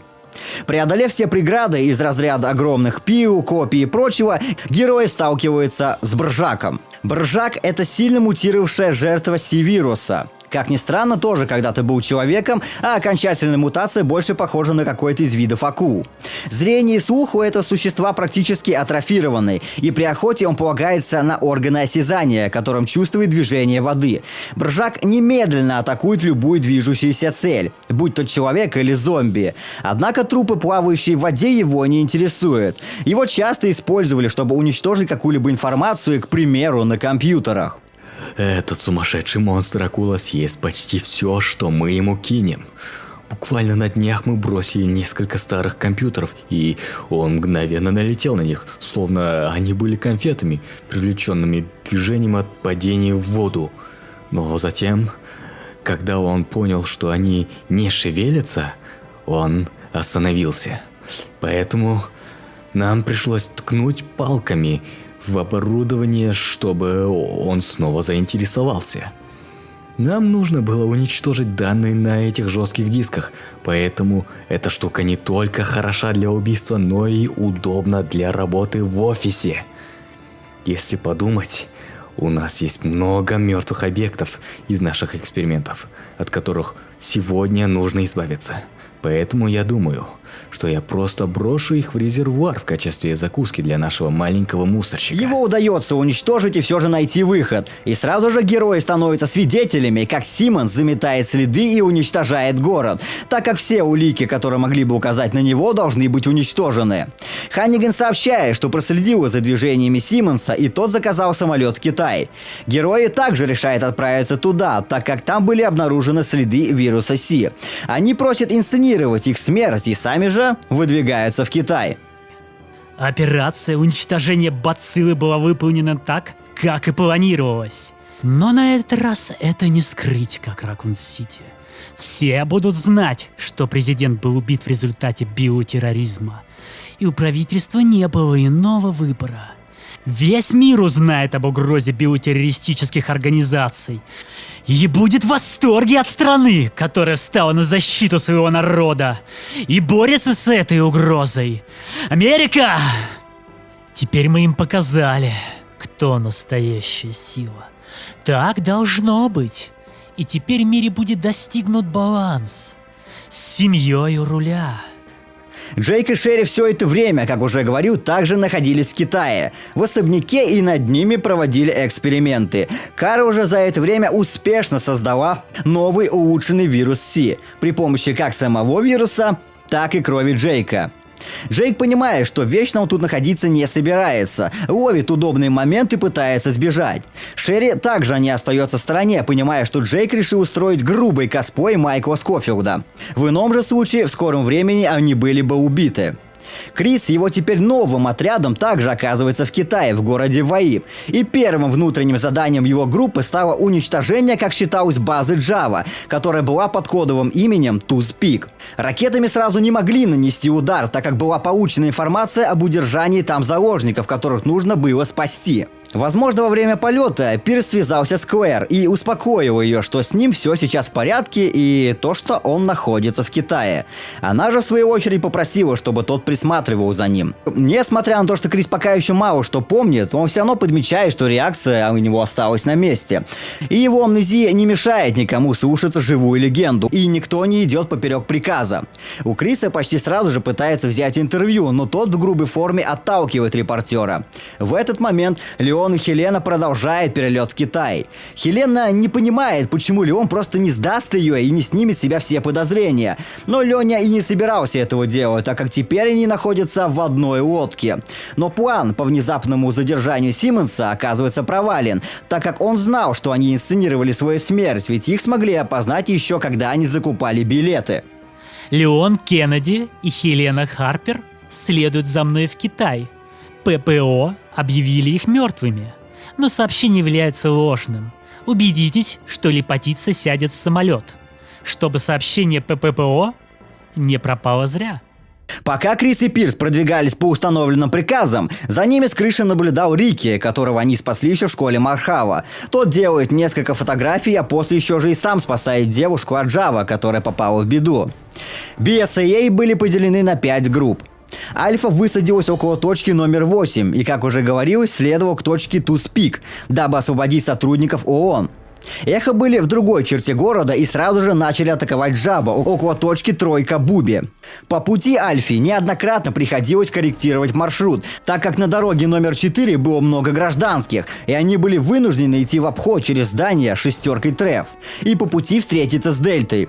Отряд Браво находился в тяжелом положении, и штаб приказал отряду Чарли направиться на подмогу. На глазах у Криса предположительно вертолет Браво был сбит с РПГ, после чего они опять сменили маршрут на номер 9. Тем временем отряд Эхо оценили обстановку и начали отступать от Тройки Буби, так как Java было слишком много и их сильно давили. Разведгруппа успела получить информацию, что по какой-то причине Java собирается в районе пояса Ванна, а после с ними вообще пропала связь. Браво и Чарли около точки 4 Черви несли большие потери и им отправили медиков. После перегруппировки Чарли отправилась к Тройке Буби. Однако вскоре и Альфе понадобилась помощь на крышах, и штаб отправил группу Браво, которые при возможности сразу прибыли и начали освобождать заложников. Джейк и Шерри успешно объединяются, и вторая связывается с начальством, обозначая, что они все еще живы, то есть с Симмонсом. И только подтверждая, что двойник, которого не так давно обожал Симмонс, явно предал его. А после спасается на мотоцикле из особняка, не забыв как следует пошуметь. Отряд Редфилда успешно выполняет миссию, и сам он обращает внимание на кокон, который пробуждает в нем воспоминания об Идонии, Ади Вонг и погибших из-за нее товарищей, которых Крис не смог спасти. Редфилд вспоминает все. И теперь же им начинает двигать слепая ярость. Масло в огонь еще подливает иллюзия. Огромная змея, которая из трущоб устроила свой дом и убивает члена отряда Криса. Ада в курсе, что они ищут ее, точнее ее двойника, так как перехватила канал связи BSAA, и понимая, что на глаза им лучше не попадаться, ведь вряд ли ей дадут объясниться. На хвост Джейку и Шерри падает вертолет. Они пытаются спастись от него, но в итоге теряют колеса и оказываются в окружении. Но до этого места уже добрался Крис со своим отрядом. И будто с новой силой приказывает и начинает уничтожать всех Джава до последнего. Пирс уже тогда замечает звоночки, что Криса будто подменили. Преследование устраняет, и Крис снова обращает внимание на Джейка, не понимая, почему он кажется ему таким знакомым. Уж сильно кого-то он напоминает. Пирс не хочет оставлять их одних и выдвигает предположение, что вряд ли они выберутся, но командиру до них нет дела. У них есть приказ. Хотя приказ был не совсем что уничтожить иллюзию, но Крису плевать. Леон и Хелена наконец-то встречаются с подарком Симмонса, который заражает всех пассажиров зомби, но ее удается скинуть с самолета, который начинает терять высоту. Ада, двигаясь по Китаю, как раз встречает ту лепатицию, которая упала с самолета и разбилась. При этом она все равно выпустила газ и превратила небольшое и немаленькое количество людей в зомби. После встречает очередное БО, убийство, и первоначально пытается скрыться от него, но он оказывается очень надоедливый парень, и как итог его сбивает поезд и выкидывает прямо к Джейку и Шерри, которые также дают ему бой. Убийство. Существо, имеющее гуманоидный облик. Его позвоночник, ребра и сердце расположены в правой руке, которая напоминает органическую цепную пилу. Сердце в руке не только приводит саму пилу в движение, но и поддерживает его жизнь, как нетрудно догадаться. И если уничтожить его сердце, убийство немедленно скончается. Конечно, можно вывести его из строя, нанося урон и в другие части тела, но это лишь временно остановит его. Если убийство выбрало цель, то отвлечь его от преследования будет очень нелегко. Убийство мощно. Оно обладает сильной способностью выживать. И его бензопила может пробить любого противника. Единственный недостаток в том, что он будет продолжать убивать всех на своем пути, включая наших собственных людей. Так что есть риски, которые следует учитывать. Мы можем использовать его только в особых случаях. Леон под руководством Ханниган прыгает за штурвал и пытается посадить самолет, падение которого также замечает Ада. И хоть не так мягко, как хотелось бы, но Леону это удается. Прямиком, рядом с местонахождением Джейка и Шерри, которые вот-вот пережили бой с убийством. Радоваться объединению приходится не так долго, так как Леон узнает, что Дерек – прямой начальник Шерри, но сама она даже и не знает, что он как-то замешан во всем этом и поначалу сомневается. А тем временем на след Джейка снова выходит Устанак.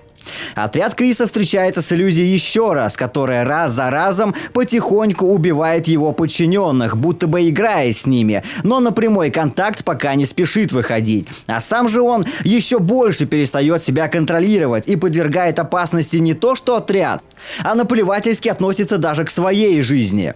Устанак в этот раз решил похвастаться перед Джейком новым вооружением, таким как дробовик, ведь он изначально видел, что скорее всего придется противостоять четверым. Однако, получив сильный отпор, он сменил протез для захвата Джейка. Помимо этого, на спине у него, кстати, была размещена специальная, так скажем, камера, опять-таки для Джейка. Но в итоге ему сломали все протезы и вывели из строя.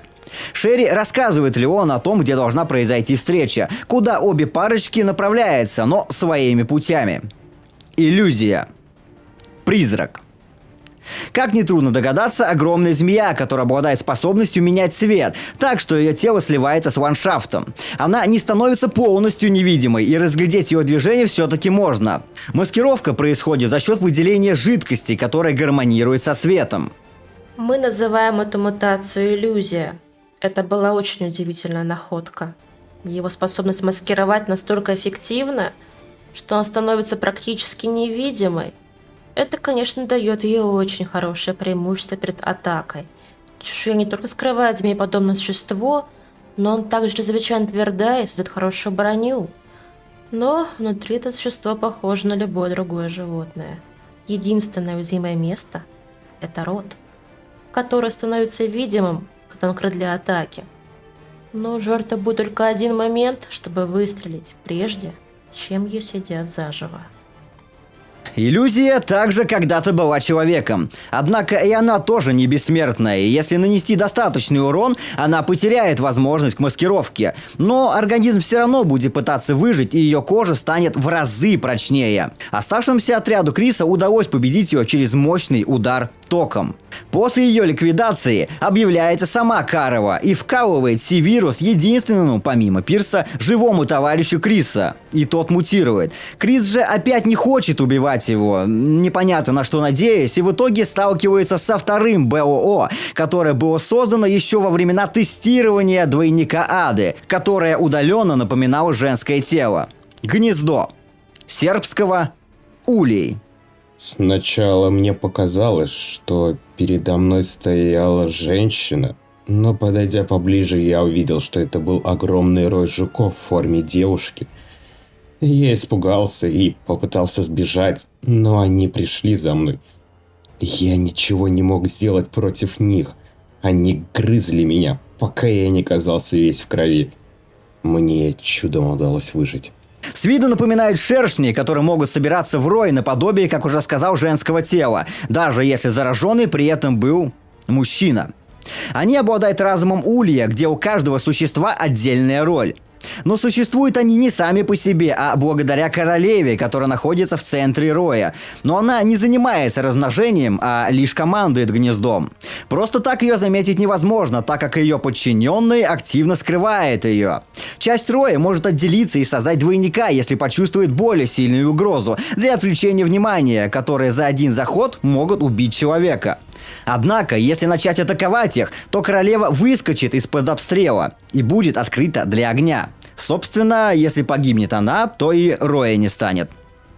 Крис еще больше выходит из себя, приоритетом для которого становится преследование Ады Вонг. Пирс же старается быть голосом разума для Криса, но тот остается непоколебим и хочет добраться до Ады любой ценой. Они замечают ее на гидроцикле, но захватить ее мешает вертолет, который приходится устранить. При этом штаб дает всем отрядам приказ преследовать Аду, в чем Крис и Пирс преуспевают. Леон с Хеленой тем временем попадает в изолированный район города. В изоляции он попал не просто так. Люди пытались защититься и в итоге отгородили себя от еще одного вида БО, который выпустила Карова. Расклопание. На сербском языке означает «разрушение». У нас получилась очень странная мутация некоторых из наших субъектов. Получающееся существо способно отделить части своего тела и отправить их за своей жертвой. У его частей тела, кажется, есть собственный разум, когда они ищут и атакуют, но как только они возвращаются к основному телу, они все возобновляют работу как один. Нам еще многое предстоит узнать об этой мутации, но она наверняка станет эффективным оружием на поле боя. Как можно понять, основная проблема борьбы с этим созданием является то, что его практически невозможно уничтожить обычным оружием. Можно лишь на ненадолгий срок вывести его из строя, но существо довольно-таки быстро восстановится и продолжит преследование. Гладкая белая кожа этого создания на самом деле является экзоскелетом, который защищает слизевидное тело, расположенное в районе торса. Даже если часть гуманоидной формы будет уничтожена, это никак не повредит основному организму. Потерянные части могут жить отдельно от тела и атакуют жертву, стараясь обездвижить ее для того, чтобы питаться и одновременно отложить эмбрион, который вылупится за очень короткий срок через грудную клетку. Ноги раскопания, оказавшись отдельно, также могут выделять кислоту. Несмотря на то, что оно может переходить на бег, скорее всего в какой-то степени этому созданию проблематично это дело. Скрыться от него также непросто, ведь он может проходить через всякие узкие отверстия, к примеру, вентиляционные шахты. Его главная слабость – это огонь. Второстепенно же электричество.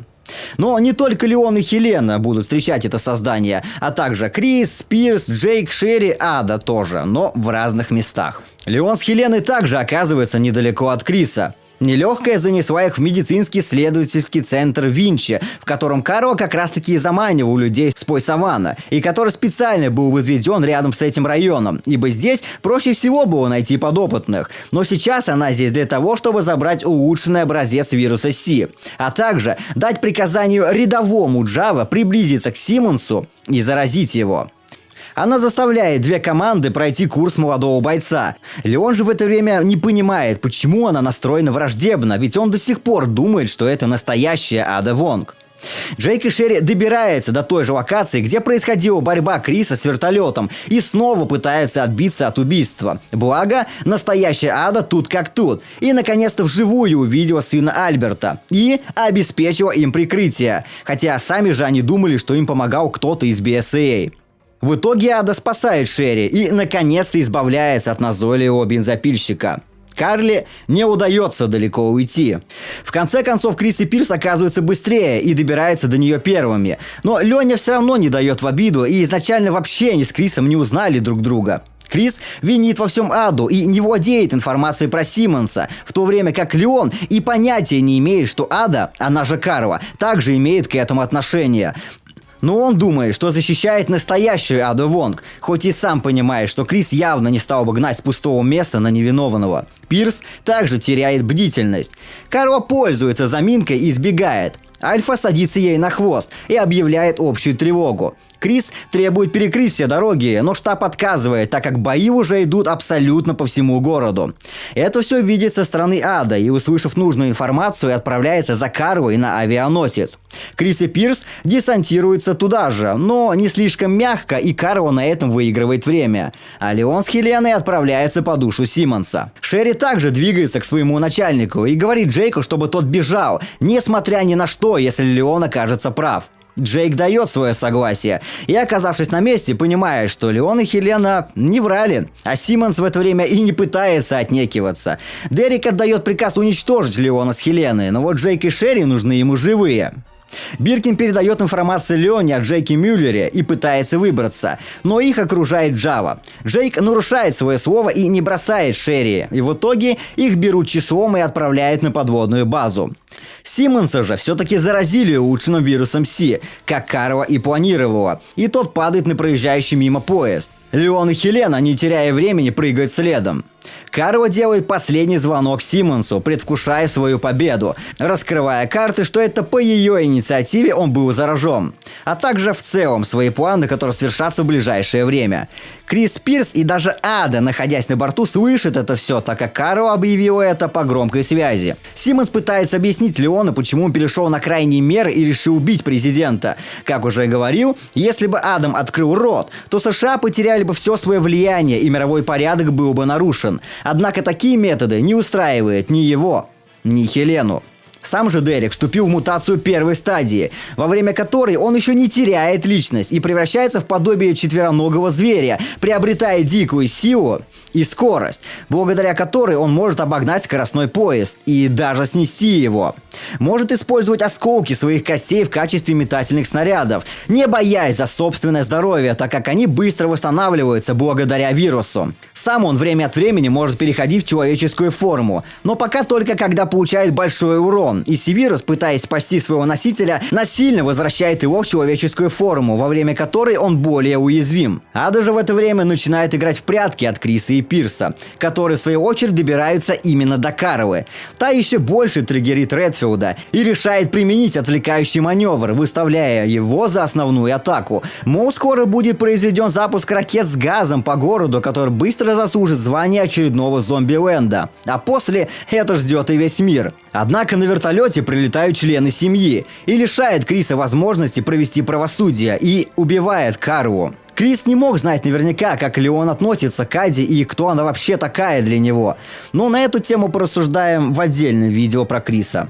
Ада же получает в руки доказательства того, что Симмонс использовал Карлу Радамас как подопытную в проекте Ада и становится свидетелем ее падения, подстреленной вниз, которой она спускается. Однако перед смертью она вколола себе большую дозу улучшенного вируса Си и объединила свое тело с авианосцем и пытается убить, как считает сама Карла, фальшивую Аду. Но даже в таком состоянии она все равно продолжила ненавидеть Дерека. Карла пыталась прикончить Аду при помощи созданных ей же спор, которые символизируют психологическую нестабильность Карлы. Спора С. является женской фигурой, которая не спеша преследовала Аду.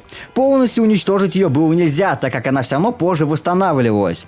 По той причине, что Каро впитывала их обратно, и даже без определенных частей тела все равно способна была прикончить Аду. Напрямую она не атакует, а лишь брызгается кислотой, которая выплескивается из нарывов, если жертва находится рядом. Также на стенах появлялись мелкие споры, которые также относились к рядам С, и даже брызгались кислотой при их уничтожении.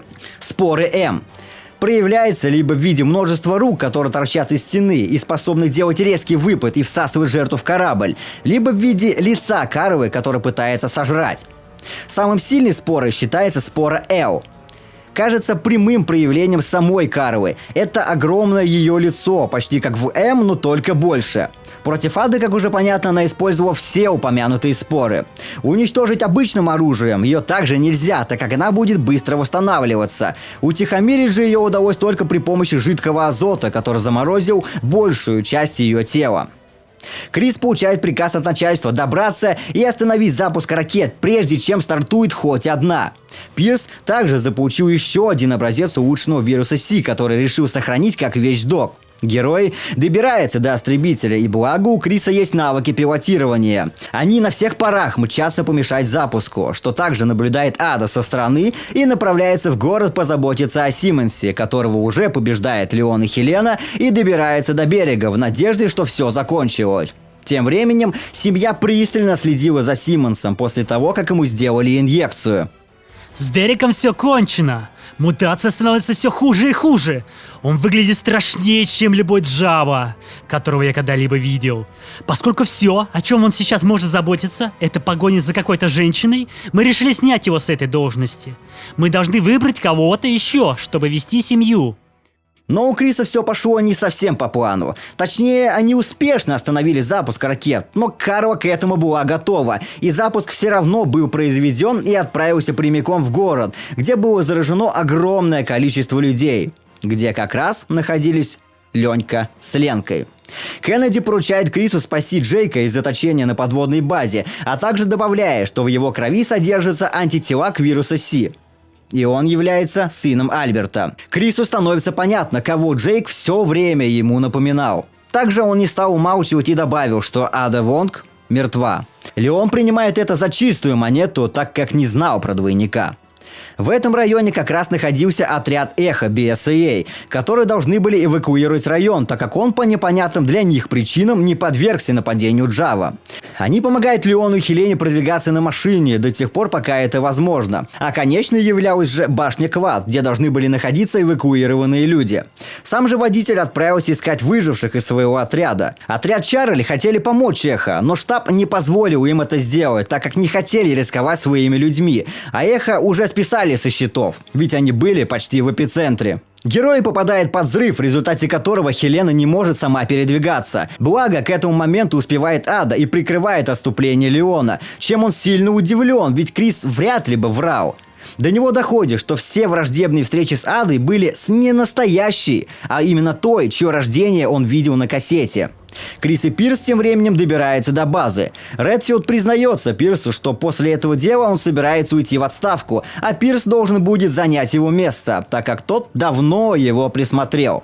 Шерри в этот момент сожалеет, что не смогла распознать ложь Симмонса и винит себя, что они попали в плен именно из-за нее. Но рефлексировать долго не выходит. Их успешно спасает Альфа, а после все они встречаются в одном месте. Леон помогает Хелене прийти в чувство, и после их спасает вертолет Эхо, на котором они добираются до башни, чуть не пойдя на корм всем людям, которым удалось спасти Эхо. Крис признается Джейку, что именно он убил отца. Шерри пытается сгладить ситуацию, но Джейка поначалу это задевает, однако он быстро берет себя в руки и понимает, что на карту поставлено нечто большее. Но время пришло. Существо, именуемое Хаос, начинает вылупляться. Хаос. Основное предназначение – заражение всего живого с помощью сигаза, так как у него имеется орган, который вырабатывает его. Отличие от липатицы в том, что концентрация этого газа в 1000 раз сильнее, чем у липатицы, как и радиус заражения во столько же раз шире. Если ему удастся выбраться на берег, то он будет следовать заложенной в него задаче – делиться и размножаться.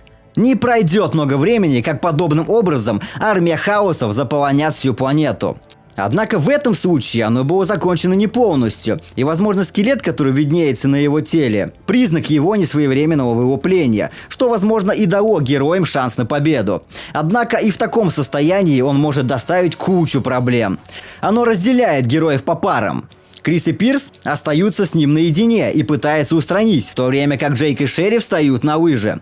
Тандем Леона снова встречается с Симмонсом, который, как оказывается, не умер и принимает еще более смертоносную форму. Вирус Си начинает сильнее укореняться в его организме. Он вступает в мутацию второй стадии. В отличие от первой, он начинает вести себя инстинктивно, а не рационально. Его мотивация – пожирать своих врагов. На этом этапе мускулатура Дерека становится более плотной, а его тело напоминает гигантского динозавра. Однако и здесь он может вернуться насильно в свою человеческую форму. В этой стадии у него появляется множество глаз. Помимо того, которое находится у него в пасти, также имеется группа глаз на спине, что является его слабым местом.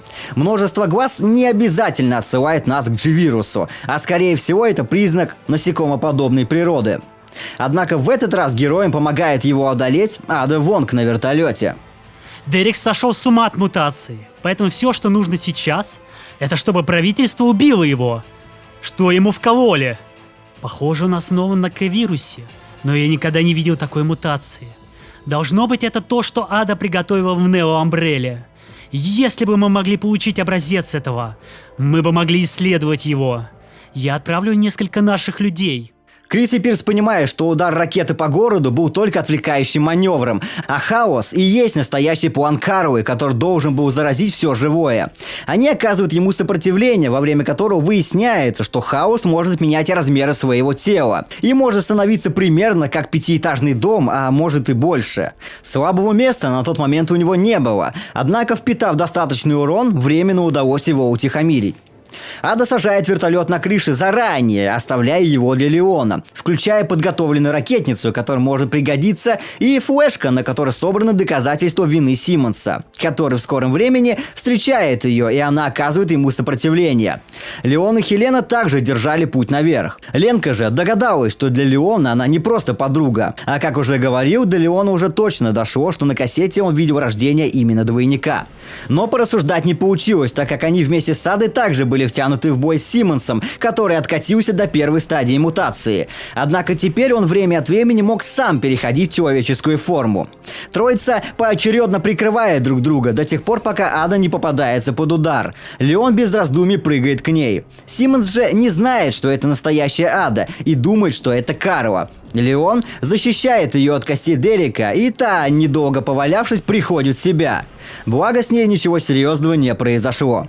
Устанак снова добирается до Джейка, но в этот раз убегать они не намерены и также хотят похоронить его.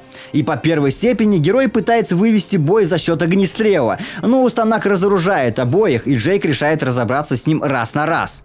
Хаос также остается жив. Крис с Пирсом пытается спастись из подводного комплекса через аварийный кабель, который был проложен, как только работы по плану Д вышли на полную мощность. Однако Хаосу практически удалось схватить Криса, и Пирс, дабы спасти своего командира, подставляется под атаку и лишается правой руки. Герои оказались совсем в проигрышной ситуации. Пирсу ничего не оставалось, как вколоть себе улучшенный вирус Си, чтобы хотя бы немного уравнять шансы. Симмонс загнал Леона в угол и собирался прикончить, но перед этим решил почесать свое ЧСВ. Однако Ада вернула Леону должок быстрее, скинув Дерека вниз. Комплиментами обмениваться она не стала, как и тянуть время. Вонг рекомендовал Леону подняться на самый верх, чтобы тот уже точно не упустил ее подарок. Ровно как и Джейк побеждает Устанака в рукопашной схватке, хотя все-таки не без помощи Шерри, но тем не менее. Симмонс до сих пор жив, и на данный момент он является единственной угрозой, из-за которой герой не мог взлететь. Дерек продолжил мутировать и вошел в третью стадию. Сама форма напоминает огромную муху, и теперь им движет только инстинкт выживания. Для поддержания этой формы ему нужно поглощать постоянно какое-либо органическое вещество. Если же Дерек в этой форме теряет конечность, то легко может восстановить ее, просто поглощая еще больше и больше трупов. И в теории он может жить вечно, пока есть что жрать. Однако удалось воткнуть в его бошку громоотвод, который нанес критический урон. Но он смог бы пережить и это, но повелся на побег Леона с Хеленой, которые уже собирались бежать. И Симмонс не стал поглощать зомби, чтобы хоть как-то восстановиться, и в итоге не выдержал атаку с РПГ. Смерть Дерека Симмонса подтверждена. Но Умбрио тоже долго не продержится. Новый лидер семьи был выбран. Мы должны объединиться, чтобы проявить настойчивость, как в прошлом, чтобы сохранить равновесие в этом мире. Пирс безвозвратно начал мутировать, но сейчас это весьма кстати, так как по-другому здесь выжить им было не суждено. Мутация постепенно брала вверх над Пирсом, но тот боролся как мог, оттягивая неизбежное, по крайней мере до тех пор, пока хаос не будет уничтожен. Пирс стал меньше восприимчив к урону, так как вирус поддерживал в нем жизнь, но бессмертным от этого он не стал. У него отросла рука, похожая на трезубец, и он получил возможность бить электричеством, как единичными молниями для более точного выстрела, так и более сильным и мощным ударом. У Хаоса появились слабые места, которые напоминают яйца. Также от полученного урона он пытался спрятаться в коконе и залечить свои раны. Однако герои своевременно сносили ему куколку, и тот, валяясь на спине, открывал свое слабое место на животе. Однако при уничтожении кокона его хвост отделялся и мог самостоятельно атаковать какое-то время. Пирс уже понимал, что вряд ли ему получится выбраться в таком виде, но Крис подобного принимать не хотел. Нимас помог пробиться Крису до выхода, а после мутация начала брать верх. Но Редфилд же, опять теряя рассудок, был готов затащить Пирса в спасательную капсулу. Но Ниванс принял решение за двоих, так как мутация у него только прогрессировала. Он забросил капитана внутрь, а сам остался на разрушающейся базе. Однако Хаос и здесь не хотел оставлять Редфилда. Но создав более мощный разряд, Пирс не позволил капитану погибнуть, и Хаос же скрылся за взрывами подводной базы. Устанак все еще был жив, когда догнал Джейка и Шерри, но на такой скорости, да и тем более будучи безоружным, вряд ли получилось бы ему что-то сделать. Его пытались скинуть, сбрасывая разные грузы. Но тот смог сделать скачок и упасть прямо перед героями и замахнулся, чтобы нанести удар, при этом обнажив свое сердце, которое было доступно взору после купания в лаве. И Шерри нанесла фатальный выстрел. Ада добралась до лаборатории Карл и не оставила от нее и следа, включая ее главное творение, которое так и не успело вылупиться из кокона, и сразу же отправилась на другое задание. Леона и Хелену по итогу оправдали, и все обвинения были сняты. Даже Харпер посчитали ненужным наказывать, хотя она и приложила в какой-то степени руку к смерти президента. Но в итоге все обошлось. Крис так и не смог покинуть ряды BSAA и продолжил борьбу, так как Пирс в какой-то степени стал ему примером и напомнил, за что он вообще борется. А вакцина из крови Джейка успешно была создана. И благо не за $50 миллионов. Разработка анти-Си дала нам возможность временно противостоять угрозе Си-вируса. Наша главная задача должна заключаться в том, чтобы распространять ее и вакцинировать как можно больше людей, чтобы уменьшить ущерб от будущих биотеррористических атак. Тем не менее, Си-вирус создал мутации, отличные от любого вируса до него. Это только вопрос времени, когда сам вирус эволюционирует, и анти-Си будет бесполезен против него. Кровь Джейка Мюллера может снова стать необходимой для создания новой вакцины. BSAA в настоящее время выслеживает его. Мы должны внимательно следить за вирусом и быть готовыми, когда придет время. Сам же Джейк в какой-то степени все равно остался наемником, но пересмотрел оплату и начал вести свою войну с БО. Его родство с Альбертом было скрыто, чтобы, не дай бог, недоброжелатели самого Альберта не решили отомстить. BSAA же потеряла очень много бойцов и была сильно ослаблена, что заставило их пересмотреть протоколы быстрого реагирования. Но это уже другая история. Хочу сказать спасибо всем, кто подарил свой голос тому или иному персонажу.